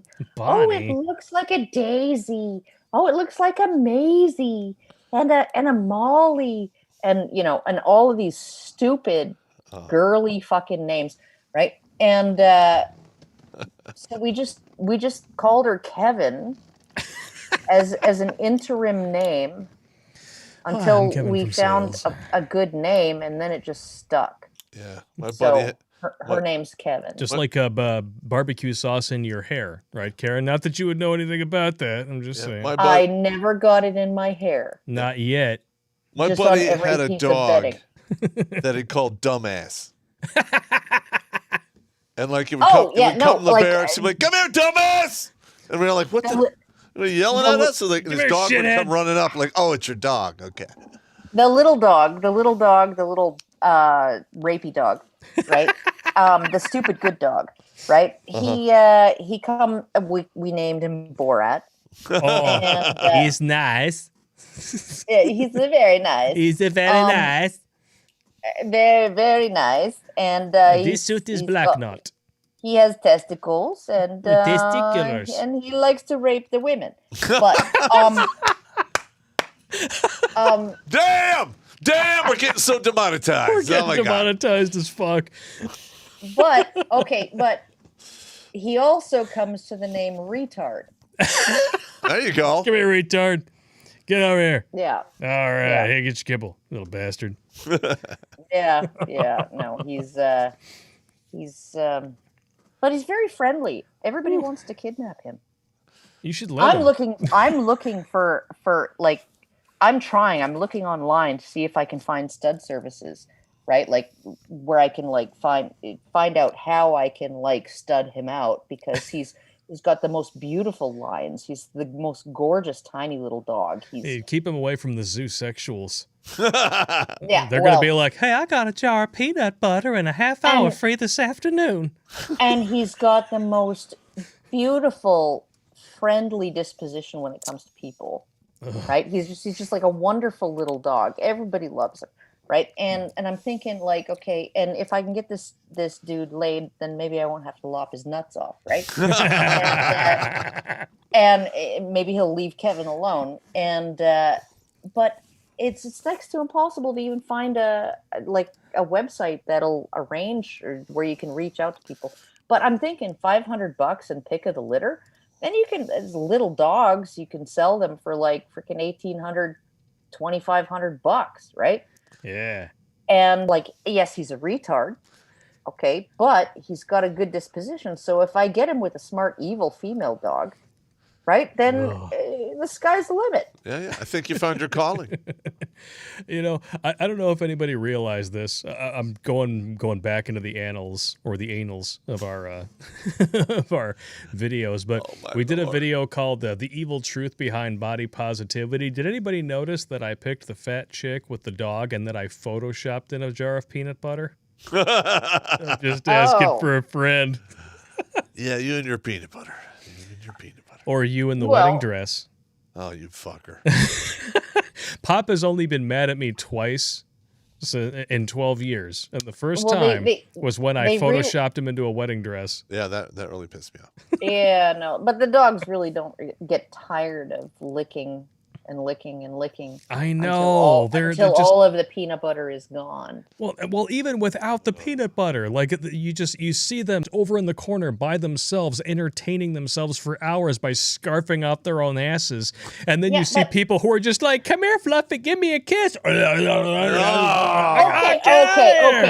You're unjustly maligning Borat. I mean, retarded. Okay, because fuck that. Number one, he doesn't lick his penis. Number 2, he doesn't lick his balls. Number 3, he doesn't lick his anus. Oh, that you know of. He might just be a very, very polite dog who does that while you're asleep. I've never caught him.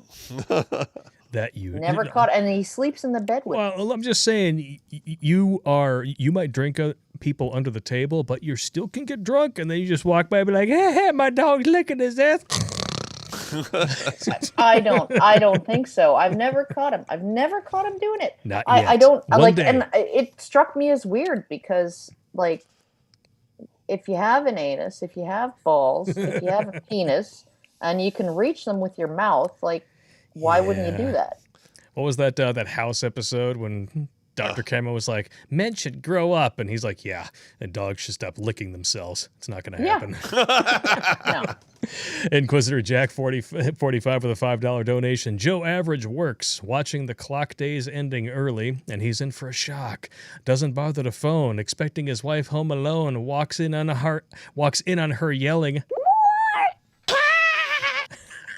That'd be a bad day for everybody. Yeah. The Gray. Great movie, actually. Have you ever seen The Gray with Liam Neeson, where he's trapped, a plane crashes in the in the Arctic? No. Oh, that is a great fucking movie. You need to watch that. All right. I will loan it to you. How are you folks doing living in real life Red Dawn? Yeah. I mean, Karen, we should really be asking you more than anybody, because aren't the Canadian military actually welcoming Chinese troops into their country and training them on your own soil? I did not know that. Thank you for telling me. You should look it up, because it is quite repugnant. Oh, I'm sure it's repugnant. Anything the Canadian government does is generally repugnant. But totally not the era of Castro. Totally not. It's totally a conspiracy theory, as was the brown face, even though there's photographic evidence, proving both. Oh, my God. The GD Bacon donated $2.23 rubber boots and bikinis for the winning. No. What are you going to do? I like bikinis. Dynaside 13 again. Because of feminism at 12, my mom sent me to therapy for my Space Coast moment and finding out that I liked chicks. Therapy because straight is sexist, I guess. Yeah, that's you know the what? problem. You're going to see this kind of shit more often now, with the kind of BS that they're pushing in this country. Yeah, this is so stupid. Oh, yeah, it's illegal to put your kid on puberty blockers so that you can give them a 43% chance of offing themselves. And those kids are going to either wind up serial killers or, mass gun shooters. Yeah, and if you haven't watched that video that we did called Sit Down to Pee, You Bigot, check out the links in the description for a Mr. Medicare video that is on the Shoot of the Bits. And, if you have a queasy stomach, I do not recommend eating before you watch it. Pop didn't make it 15 seconds into the video. I couldn't do it. I shit you not. I couldn't do it. He could not make it longer than 15 seconds because it begins with the surgery. Yeah, I couldn't do it. I don't even want to see that. Oh, God, no. That's Okay, I made it. I I made it longer than that into the dog boiled alive video. I saw that. That was terrible. That was terrible. Is terrible. Yeah. Jimmy Bones, $10. A question from the chat. Gone Sovereign asks Popp, I'm in the military and our CEO and senior leadership, Shamed, shamed me. For some reason it's capitalized, so I'm like, Shamed. No, it's just shamed. I've been drinking too much. Shamed me into getting the vaccine. 17 years in, prior enlisted, went OCS. From a military man, what are your thoughts? First of all, for instance, I had to take the anthrax shots when I was mobiled for Iraq. I only took the first series, and that was it. And I basically, when the other shots came down the pipe, we took them, and I had the medic sign off that he gave them to everyone, and then we threw them in the garbage. Yeah. If it's not cleared through the FDA, don't fucking do it. And guess what, ladies and jelly spoons? Every single vaccine for the EAU has not been cleared through the FDA. If you want to know where the clinical trial is, you're it. You are the clinical trial. That's right. Have fun with that. Yeah. Agreed.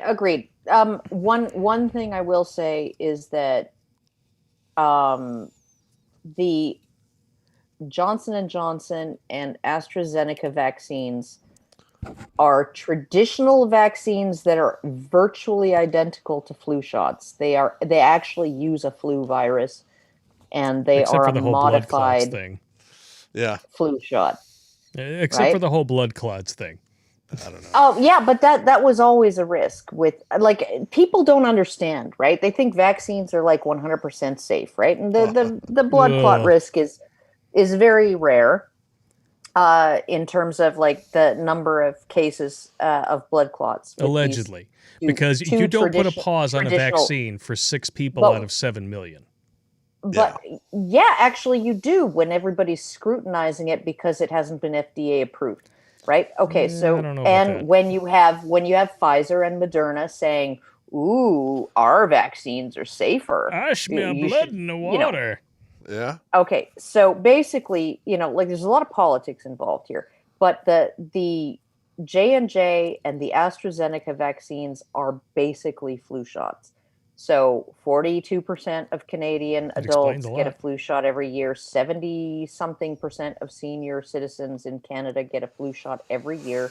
That's what they want. This is just a version of the flu shot, well, right? And if I had to choose the devil I know and the devil I don't, right? My devil chose me because I've already had COVID, and my whole, like, all my kids and my husband have also had it, right? So our devil chose us, right? And so we don't have to make this choice. But if I had to choose between the traditional vaccines, J&J and AstraZeneca, and the messenger RNA vaccines that are this is the very first application that's untested. ever been authorized. Yeah. It's about 20 years of testing in the lab, in research environments, in terms of using it for vaccines, and about 40 years of testing of this kind of technology in terms of gene therapy, like repairing genetic disorders and stuff like that, right? Or yeah. Okay, so it's experimental. So if I had to get a vaccine, I would choose the J&J or AstraZeneca, even though I have friends whose kids have had vaccine injuries. One, my best friend, her daughter got the regular round of baby jabs. One of the shots, she had a higher fever than the last time. Oh shit! Right, and then her teeth came in without any enamel. Oh shit! Fuck. Yeah.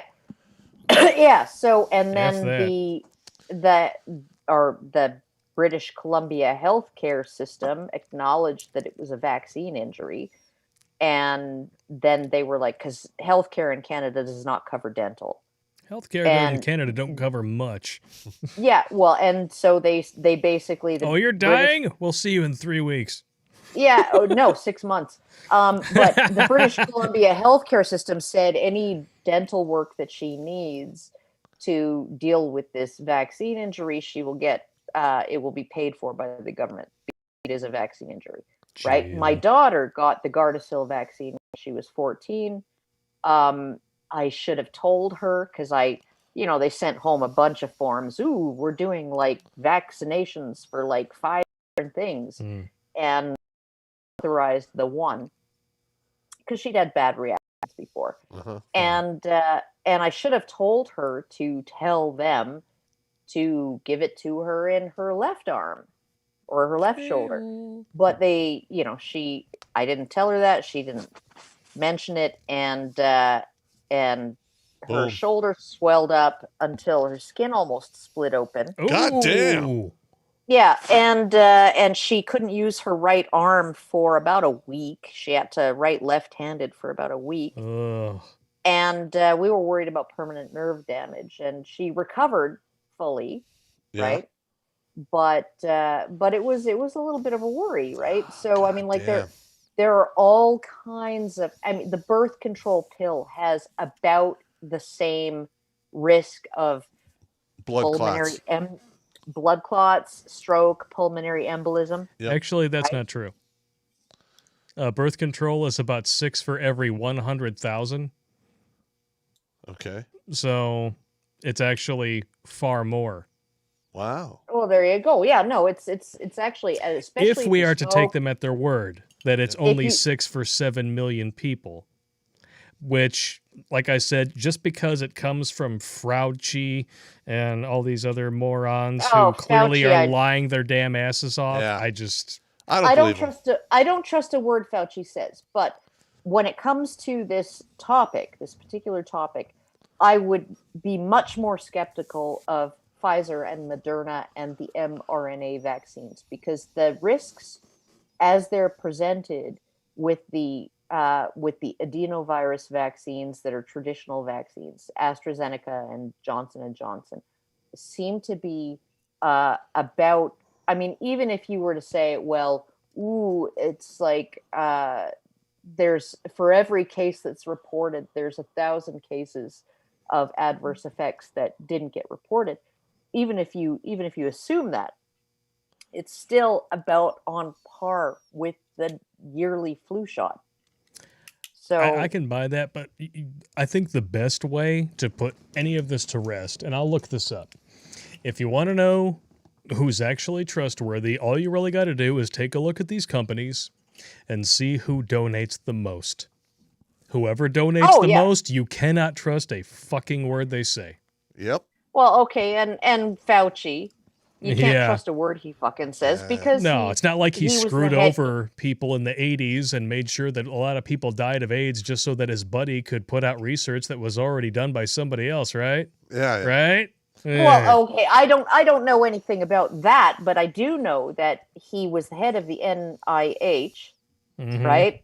When the Wuhan lab, he went to bat for the, China should be allowed to open this biosafety level 4 virology lab, right?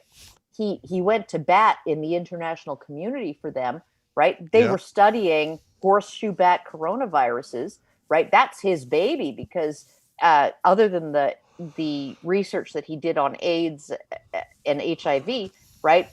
That kind of notoriety. Yeah, and he hasn't seen He made his name with that.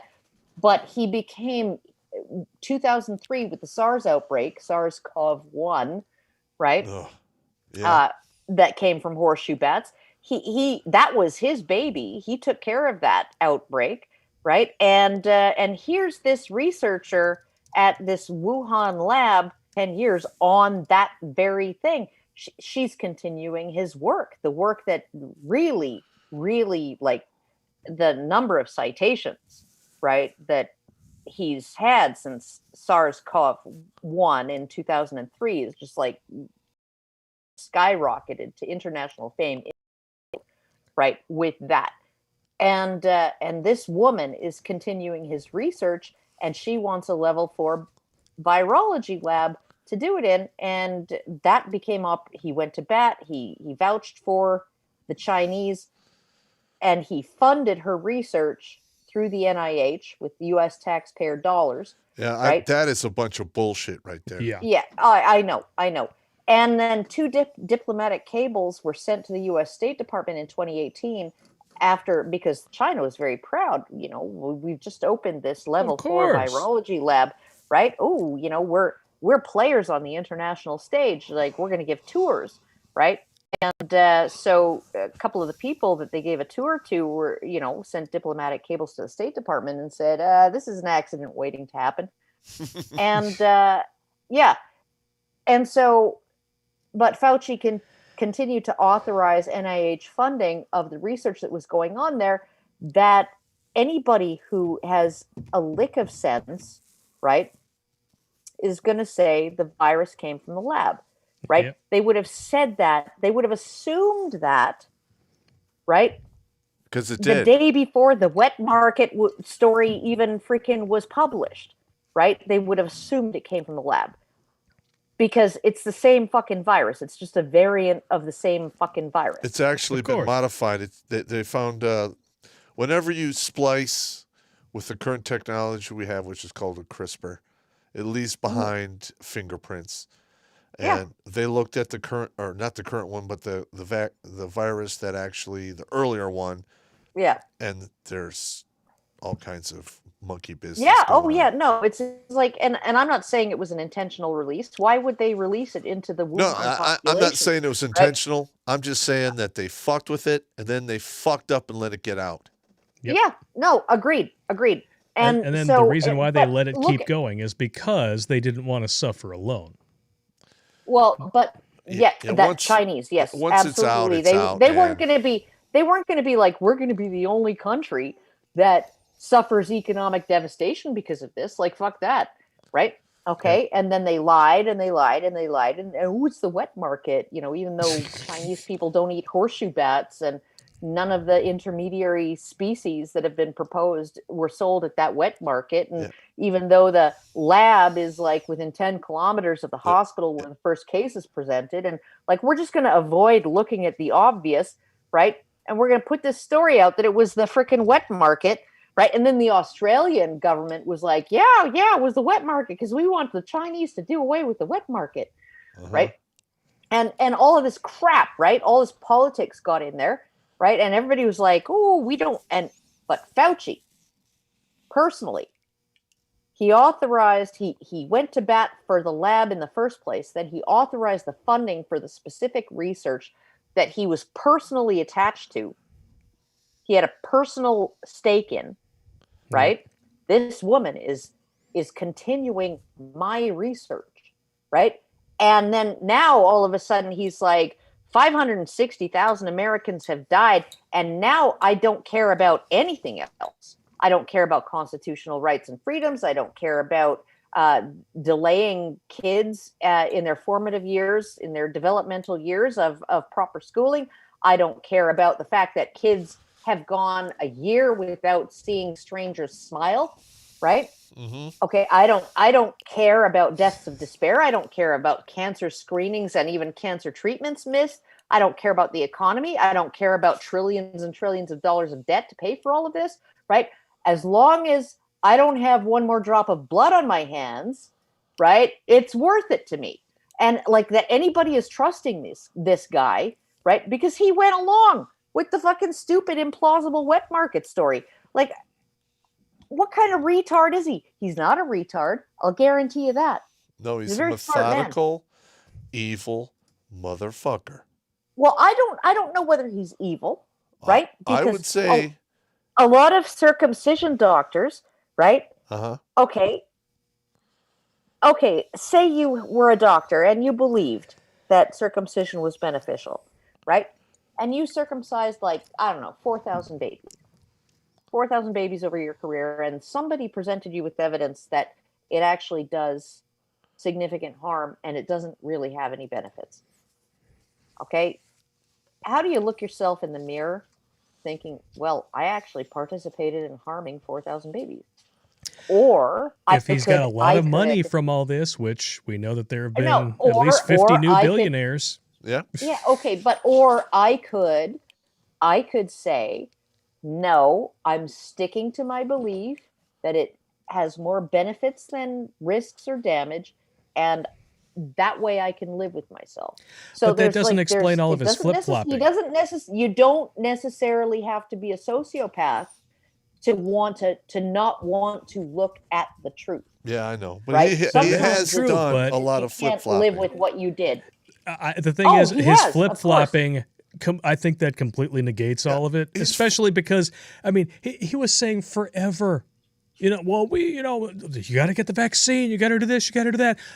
Even though we are the guinea pigs, we are the trial period, all this other bullshit. But it was when all of a sudden there were problems, I don't want to speculate.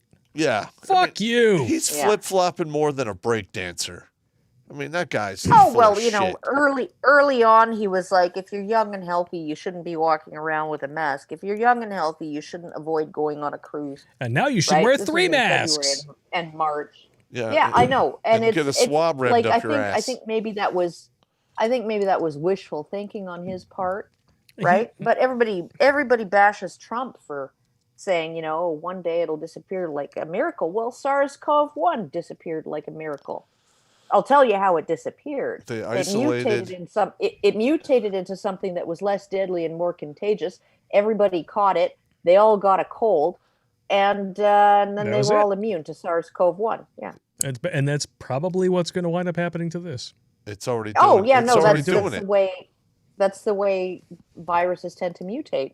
Yeah. As or more contagious and less deadly, because what's the reproductive strategy here for a virus, right? It needs your cells. It needs you to be alive to reproduce. Why would you burn down your own house with all your babies inside? That's right. That's right. That's not how Mother Nature works. All right. I love you, Karen. Natural selection will guide it to being less. That's happened with Zika. Yes. It's happened with Ebola. It's happened with pretty much everything. Okay. I love you, Karen, but brevity is not your strong suit. We need to start getting to these super chats. All right. Okay. NJS 1346 $5 as this Fleminazi group say they drink male tears. Do they realize that by the Urban Dictionary that means splooge? No, that's Japanese. That's an old joke, but Japanese it's for bukkake party. Yeah. Nice. Yeah. Not that you would know about that or anything, barbecue sauce lady. Hey, I know. From experience or anything? No, you would never do that. Yeah, no, I actually I made a meme of Jessica Valenti and her male. I drink male or I bathe in male tears. I think I saw that one. Shirt and with the caption bukkake party. Yeah. Yeah, she probably had a few of those in college before she decided that men were the source of all evil. Ascension! Yeah, but she misses being catcalled now. Yeah, of course she does. Ascension donated $10 more. The $20 comment posted in here is the prequel to the 4D chess comment I posted last stream. Put those two together to find out why I've been getting banned so much. Space Coast. Yeah. Yeah, he's got good jokes. Mr. Edman 209 with a $10 donation. Hey, I hope you all are well. We're doing okay. Yeah, thank you. Now, what are you doing? You're not coughing yourself to death tonight. That's a plus. No, I'm not. No. Yeah. Ascension, what's the difference between a Jew and a Boy Scout? One actually makes it home from camp. Oh, my God. That is not okay. Dude. Oh, that's savage. Savage. Rico Champagne. I'll do a little Christopher Walken for this. Rico Champagne donated $5 Canadian. When will Karen do a chat with Jordan Peterson? Oh, I think eventually. I mean, I've spoken with him a few times, and I'm sure he'd probably be willing to do that. It probably won't be as weird a conversation as this one, but hey, we specialize in weird. Here's a personal anecdote, right? About 2 months before he came out with that first video on Bill C-16. Yeah.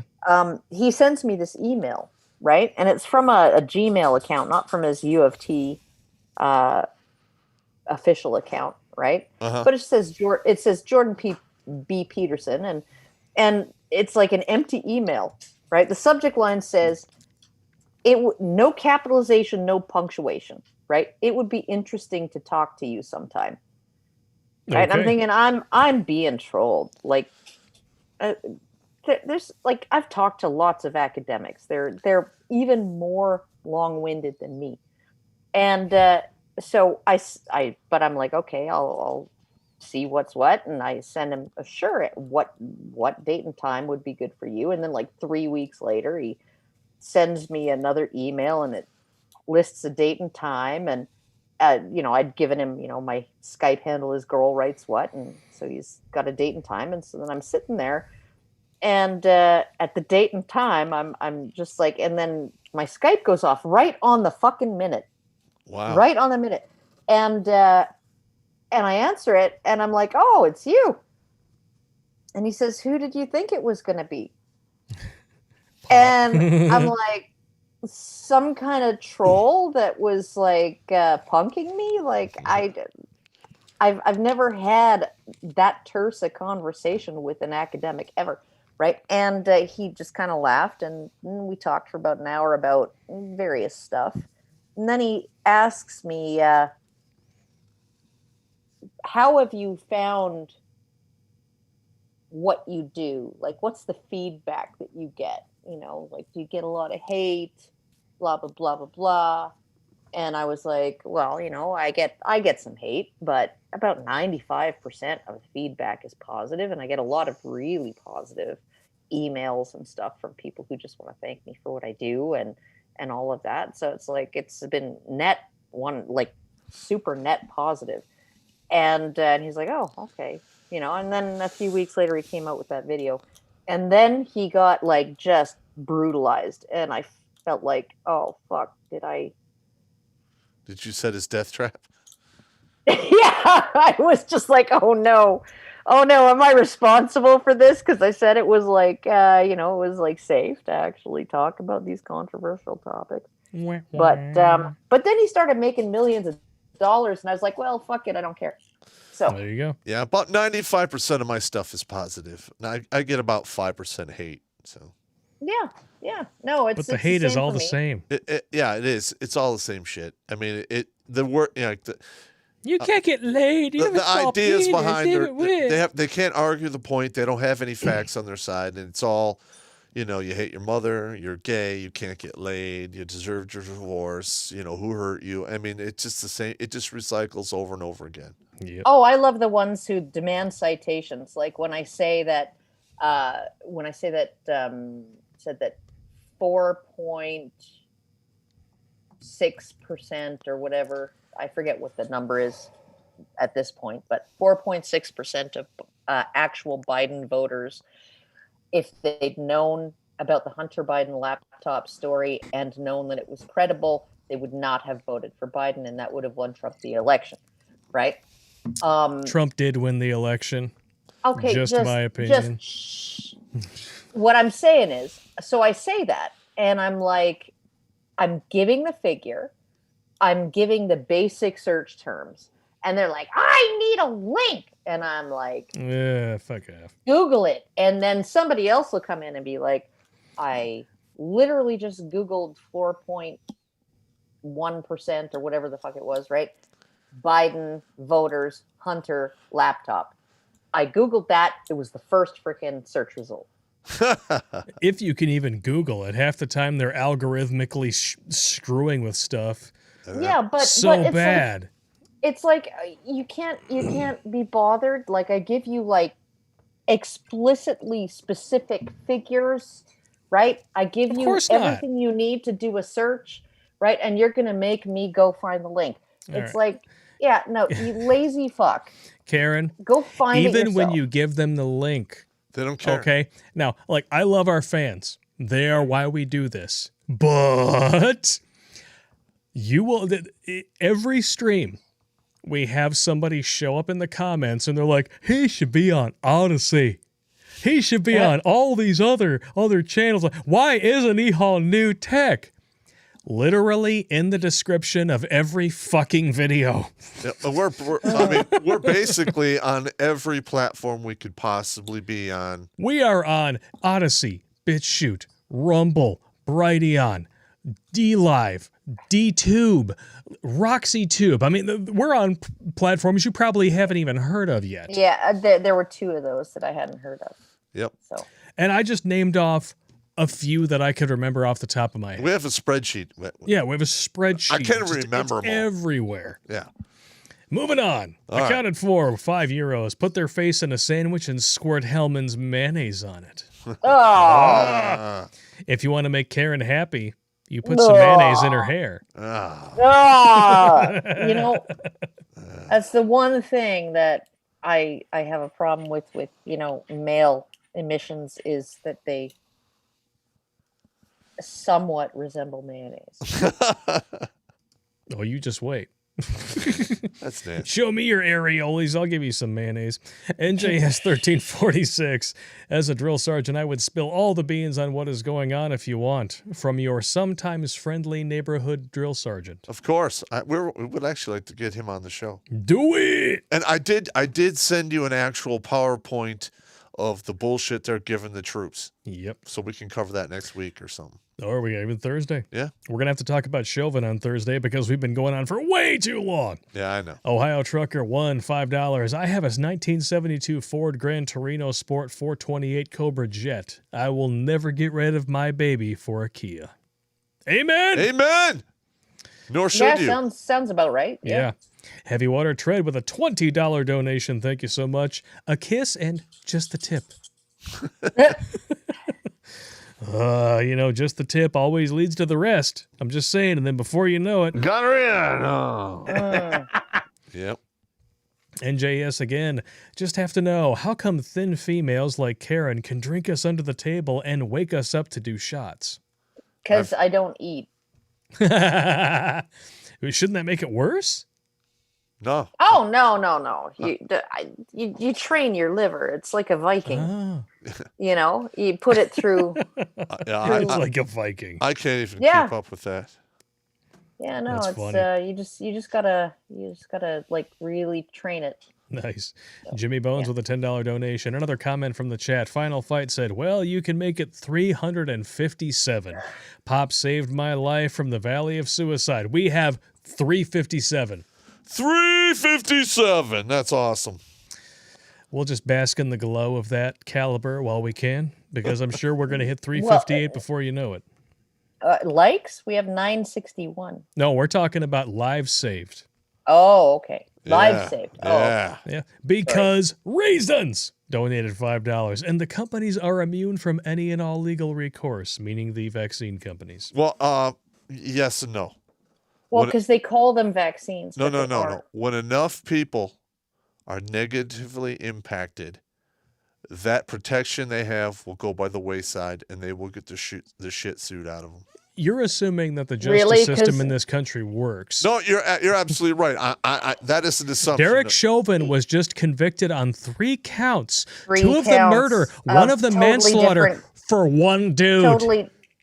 Totally different crimes. Yeah. No, seriously. With totally different levels of intent and totally different freaking everything. Yeah. No, seriously. And did George Floyd have 3 different personalities? We had porn star George Floyd, druggy George Floyd, and victim George Floyd, so we have to charge him separately for each one? Are you fucking kidding me? He had methamphetamine George Floyd, fentanyl George Floyd, and fentanyl Floyd. normal George Floyd. I've already said this. The prosecutors abuse their power, and they overcharge for the sole specific right of denying you your constitutional rights. Yep. Period. R Man with a $10 donation. I really appreciate all of your videos and your work, Karen. I have shown many people your videos, and some changed their minds. Others got pissed. One even tried to slap me. They were so mad. Nice! Yeah! That's what I like to hear. That's when you know you're doing something right. Yeah. Yeah. Starscream 1540. Tell Karen she needs to make more videos. Yeah, woman, you've been slacking on the video making. Yeah, you have. Oh man, because I feel like I've played out the whole anti-feminist men's rights thing. There's nothing new for me to say. There's never a shortage of stupidity, huh? Listen, you can find articles and rip them apart. I mean, because they do the same thing. They keep writing these goddamn articles. They're all nothing but propaganda, and you can easily just rip them apart. They're so much fun to rip apart. Oh my God, yes they are. It's quite satisfying. It really is. Yes. Amy Horton. I guess I could do that. Yes. NJES 1346. As a recruiter, we had a girl whose name was spelled Oh, no. Asshole, pronounced Asali. Turned out they tried to set us up for a lawsuit. Oh, my God. Oh, my God. That's funny. I said, Sean, was the sound off? Was it it was muted? Video. Oh, God. I guess we were talking about glass ass at that point in time. Yeah. Yeah. No, it was muted, and I heard the screams. I don't want to hear it. I don't want to see it. I said, It was Sean, not- it in a was not caveman good. voice. Karen, back on show. We want. So you've been, All right. you've been Okay. appreciated. Oh, here we okay. go. Oh, no. Urban Dictionary. Oh, come on, man. Come on. Come on. Urban Dictionary for threep. Take that shit. Make a definition. Congratulations. The word threep is now on Urban Dictionary. All right, cool. It's nothing nasty. Nothing nasty this time. Ugh. This time. All right. Cobra X 2439 donated $6.66. All right. Mark of the Beast. Shout out to the homegirl. Thanks, Karen. All right. Oh, you're welcome. Yeah. Fives Out again donated $5. Karen is one of the many creatures that escaped the lesbian habitat against humanity, spreading its COVID STDs worldwide. Oh my God! I didn't have to escape from the lesbian habitat. All you did was take their haircut. Yeah, well, if you had my hair, you'd cut your hair like this too. True enough. So 9x23 donated. I had a dog that always liked its butt. I named him Rim Job. RJ for short. Oh, my God, that's hilarious. That's great. my Fun friend who has the problem child, right? The one who peed all over the bathroom floor in kindergarten, because and plugged up the toilets with paper towels on purpose. Because it's good to have skills. Because he hated school and wanted people to have to walk in his pee. Oh, okay. Yeah. He was quite the but his dad used to sing him to sleep. My little TJ should have been a BJ. I like it. There you go. Dennis and Ben RP both donated $10. Thank you very much. Noah Zuniga with a $5 donation. The shaming and coercion is actually a violation and comes with UCMJ actions against those leaders. I can email it to you guys. It's correct. It's called undue command influence. Yes. Noah Zuniga with a $5 donation. Thank you, sir. NJS 1346 again. Food for thought. If vaccines were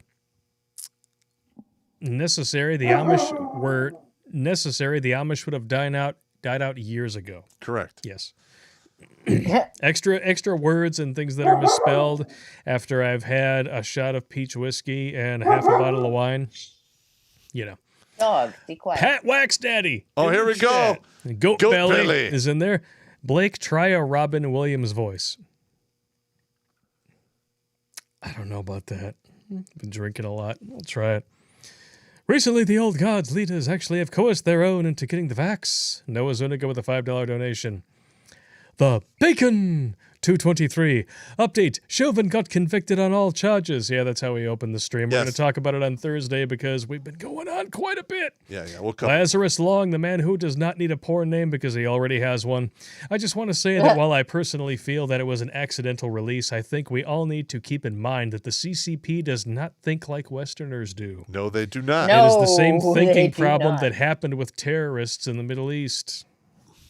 Yes. Yeah, no, they after the accidental release, they did everything in their power to make sure the entire world would be taken down as many pegs as China was, at least. Yes.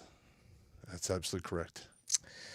Starscream. It's all about relative status. Yes. Starscream again, saying in an Arnold Schwarzenegger voice, Pop! Stop being a post your vaccine. Stop being a post your vaccine selfie now. What? Stop being a bitch. Post your vaccine selfie now. Brian Stelter is waiting. It's not Yeah. Not happening. By the way, he's totally straight. Hi, I'm Brian Stelter. Welcome to CNN. Reliable sources. Oh, man. Winning. I can't even watch that guy without hearing Mark Dice's. Oh God. I watch Mark. Oh, I love it. Mark Dice is hilarious. I don't know what you're talking about. I'm totally straight. You know, I have a show called Reliable Sources because I do actual journalism. Yeah, no, it's like I can't even, like, that is how I hear everything that Brian Stelter says now because of Mark Dice. Thank you, Mark Dice. And there's a lot of people who watch this show who can no longer look at Joe Biden without hearing me saying, "Hey, how you doing? My name is Joe Biden. I'm the president of the United States." You see, I don't know exactly what it is I'm doing, but what I do know is that Corn Pop was a bad dude. And if you pull on my leg hair, I just might write an executive order making you suck my penis. Oh, God. God, that's good.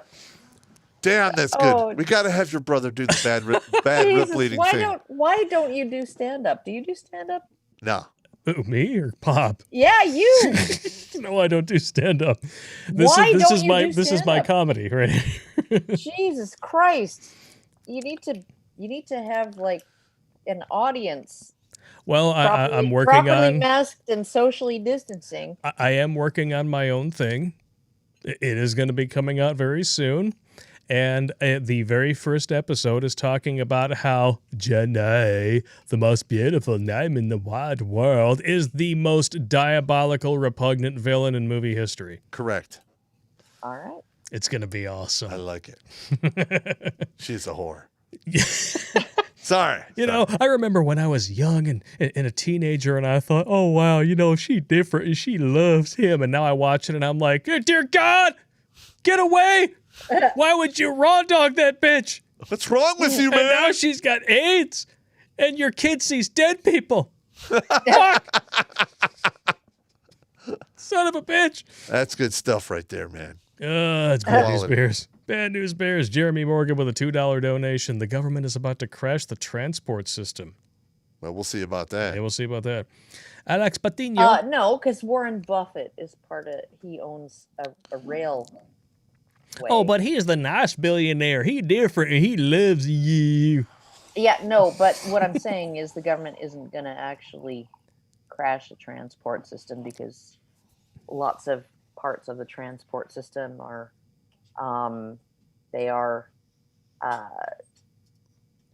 toll roads, railways owned by billionaires, and the government, they're collecting money and. Yep.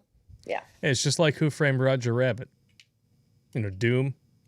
He buys up the public transportation system so he can dismantle it and build a freeway. Traffic jams will be a thing of the past. Yeah, I'm sure that's true.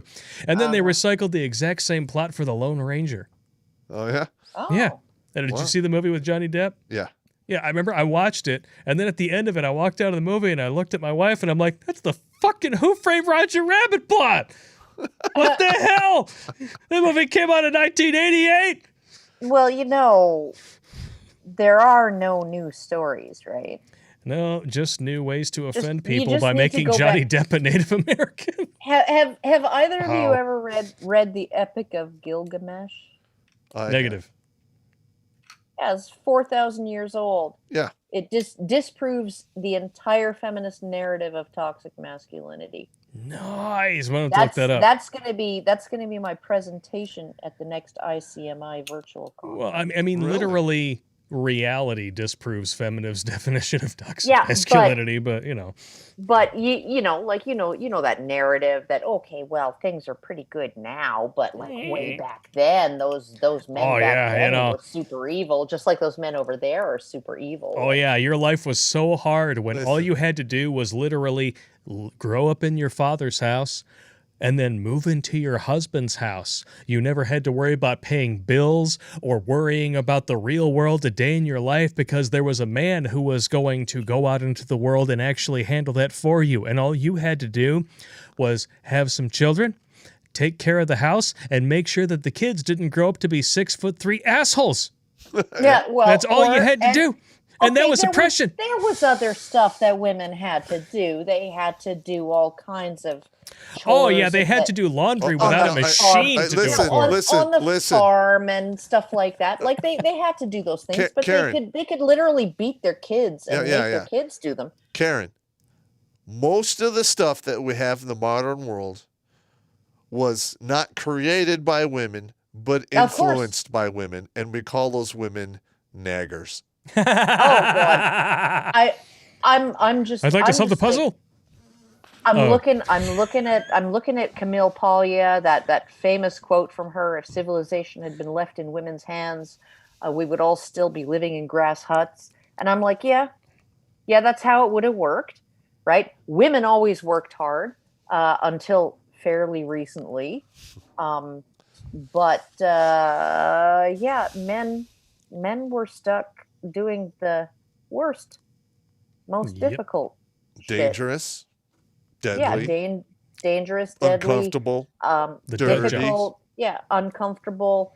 All of the stuff that involved really backbreaking work. Men were the ones that did that. All the stuff that required innovation, men were the ones that did that. I mean, my husband works in a high-tech field, and in infrastructure, and he works with women, and none of them want to actually think up new ways to do things, and spend their off hours basically writing scripts or programs or GUIs or anything like that to try and actually eliminate human error and eliminate the fat finger copy pasting, right? Like a lot of this stuff, like you'd be amazed at how ridiculous some of this stuff is. Like that, these people are like entering data manually. Yes. They're typing it in, right? This is like if I make a typo, the lights go out in New Jersey,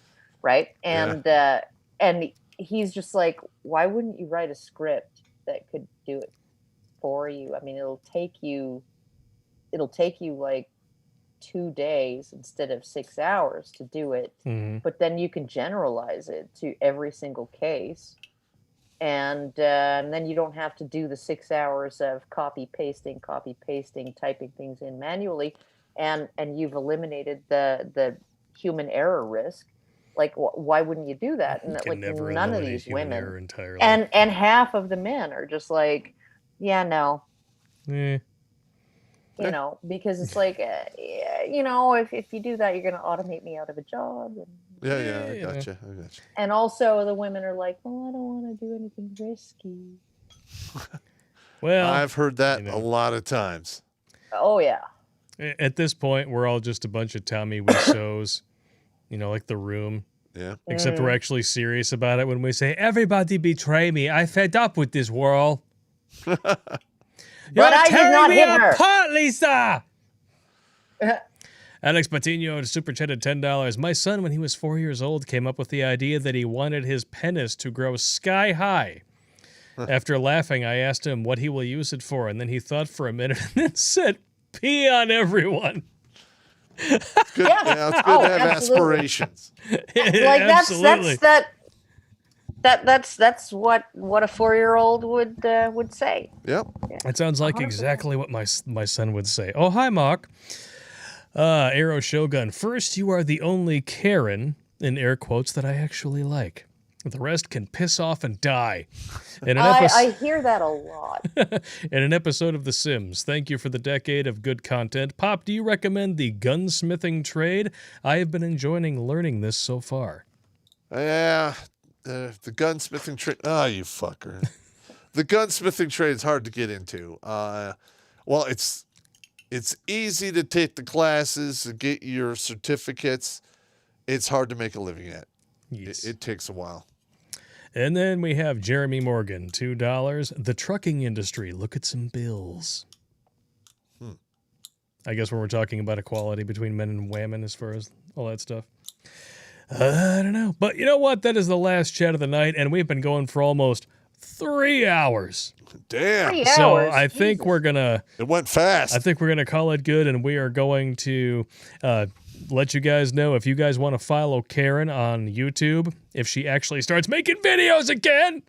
Oh my God. There's a link to her in the description. Go binge watch my entire catalog. Jesus Christ. Like, oh my God, I got binge watch that. It's all there. Shit.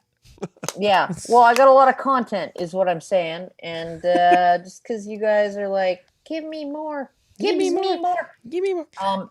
2019 almost fucking killed me. Right now. Like, okay, between like, because I helped organize that conference in Chicago, right? And then Allison was turned away at the border and banned from the United States for 5 years. For what? Right? For we don't know. Oh, okay. We don't know. Yeah, she was denied a visa, and then she went and tried again, and she was just like, I'm not taking any jobs away from any Americans. Like, I'm literally, I'm holding an event in America that's putting money in Americans' pockets, right? And they were like, no. No. So no, and you're banned for 5. You're banned for 5 years for trying a second time. Okay, so And yeah, I was it totally horrible. unfairly elected. 81 million people voted for me. That corn pop, he's a bad dude. Okay, this was under Trump. Okay, so and it was probably because Okay, fine. I can do Trump too. I was the best president there ever was in the history of the world. There was no better president in the history than there was. Nobody did the kind of things that I was doing as president. And by the way, you should never put a pause on the Johnson & Johnson vaccine. Fake news. And what I'm saying is the Canadians are taking advantage of us. They're playing us for suckers. Your And, America's with the hat, trade deals you and make stuff, shitty beer. We're gonna put Fake tariffs. We're beer. gonna put border patrol. We're gonna get everything on it and leverage that to like make the Canadians like you take it up the butt. Anyway, You're a bunch of cock mounties. Probably what happened is she just got caught up in the trade war. She got cocked up. Yeah, well, I mean, because she was bringing a freaking trailer full of stuff, but it was a trailer full of like an art exhibit that she was gonna display at the conference and then take home with her. It wasn't something that she was gonna sell, right? And so anyway. So I had that, and then I had like, I think 4 other conferences I went to in 2019. One of them was like, it was like a multi thing where I had to do more than one thing. And, so it was just like 2019. I want to thank you for being so specific. I did the know, thing okay, with the guy in the I place, went- and there was a thing here and a thing there. Okay, I went to thing of things. I went to Norway and I gave a speech, and then I did a panel discussion in Norway. Then I flew over to Ireland and I did a speech there, and then I did a bunch of other Ireland. stuff Did you there. get good beer while you were there? No, I just drank wine. Damn it, Karen! Ireland Oh, is and full watched of a ditch man pigs. urinate on the steps of a historic hotel. It was great. Good times. Good times. Yeah, no, like literally, I go outside to have a smoke. There's this man standing, like urinating in this puddle. Is like, I'm thinking, how big is this guy's bladder, right? Because he's halfway through, halfway, not all the way. Okay, and it's already like 3 gallons of liquid on the steps, okay, of this hotel, and It's a man who knows what he needs. Okay, his uncircumcised penis is out. Okay. I'm glad that you actually remember enough about it to be like, God! And he's literally making eye contact with me for 20 fucking seconds, right? Okay. Nice. and the puddle is spreading and spreading and I'm like, okay. So I go in, I go to the front desk, right? And I'm like, there's this dude pissing on the steps, right? And as I'm telling the front desk clerk that the manager on duty who was working behind the bar runs through the lobby and yells, "Oi, get the fuck out of here!" Right? Okay, because somebody already, who knows how many minutes before, alerted the manager of the hotel who was well inside the building, right? So I'm like, how long has this man been urinating for? Long enough. Like, how can he sustain that strong a urine stream for the possibly 3 to 5 minutes that he's been making this gigantic? You know, if this story goes on much longer, I'm gonna have an answer for you. It was quite interesting. But anyway, so I did that. I did the Chicago thing. I did a thing in Philadelphia. I did a thing in Toronto. So it was just like it was just a big year for me, and I was just like, fuck this shit. I'm so sick. And then I got sick with COVID in January 2020, and then my parents started having all kinds of fucking problems. I'm driving them all over God's green acre, and my sister's like, "Well, you've had COVID, and so you can't give it to them, and I might, so I can't actually drive them everywhere, or like even visit them, or fix their stuff, or like." Although just listening to your story though, now I'm really tempted every time I go into the bathroom and there's somebody who just like stands a little too close to me, just like keep pissing and then just making really awkward eye contact, just stare them down like, yeah, you want to meet gays, don't you? Oh yeah, no, his Welcome head to the was down. Titanic, bitch. I'm the captain. His head was down, his eyes were up, right? Like if he was wearing glasses, he would have been looking at me above his glasses, right? And he's just staring at me the whole time, and I'm just like, and then he's just got his wang in his hand, like, you like what you see, Lassie. Away. Yeah. He gets chased away, and then a bunch of people arrive back at the hotel. I'm out there having a smoke, right? And I'm avoiding the gigantic fucking 80-foot wide urine puddle, right? And every time one of them comes up to the steps, I'm like, and then they just like walk through it, and I'm like, okay. All right. Okay, let's get the last few chats in, if you don't mind. All right. Because we got three more. Chats, three more have come in since we started this new story. Our man, $10. I think there's some funny comedy coming out of Canada. What does Karen think about the Trailer Park Boys? I've never watched them. They're pretty funny.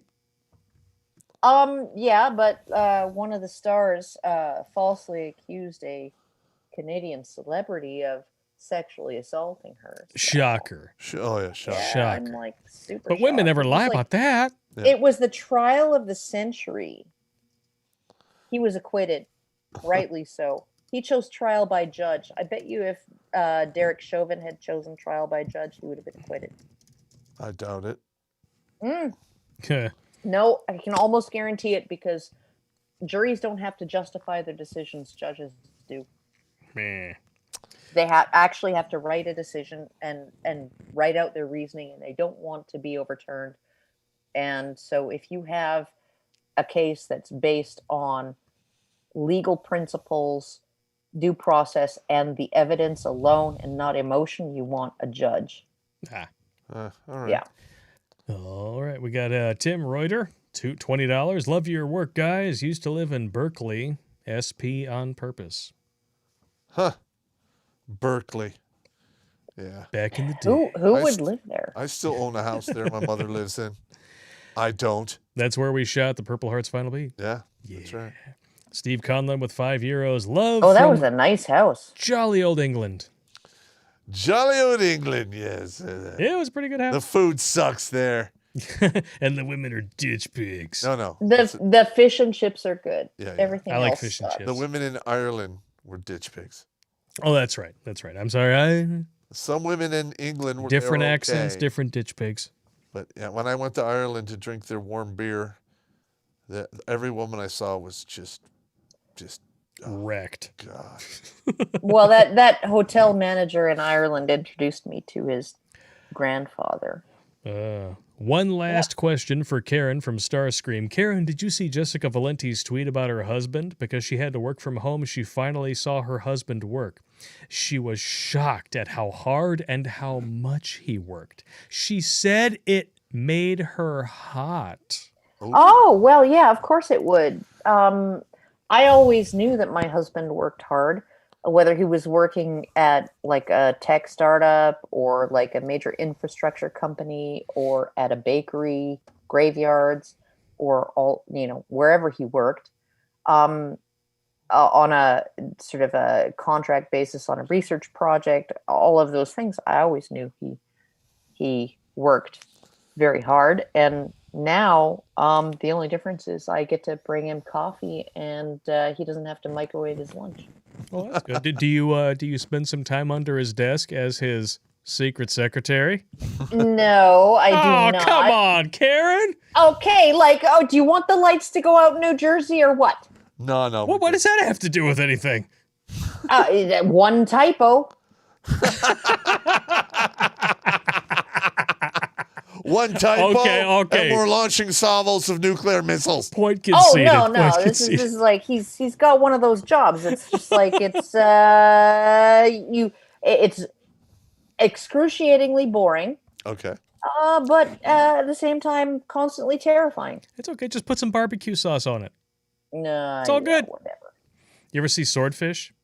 Yeah, I'm going to regret that as much as I regretted disclosing that my porn name was Kevin. Oh, it's all right. It's all right, You're Kevin. 50. We don't care. It's all good. I mean, your areoles might face straight forward, but the rest of us are looking down. Oh, my God. Well, my areoles are full of goo. So every morning. Yeah, there you go, Terrence. All right. Pop, it's time for a safety briefing. All right, gentlemen. Don't drink and drive. Don't drink and swim. Wear rubber. Take the rubber with you. In fact, don't even mess with these ladies while you're drunk, because you can wind up getting charged with rapé. You don't need that, because they can also do it retroactively now, and they could go back up to 30 years. So watch your asses. True story. Oh, hey, and you don't have to take the rubber with you. Rinse it out in hot water from the bathroom tap, as hot as the water can get, and then throw it. Don't flush it, because that's really being mean to sewer workers. No, personally, what I would do. Throw it in the bin. What you do is you bring a second one with you inside of a little sandwich baggie. And inside of that one is horseradish.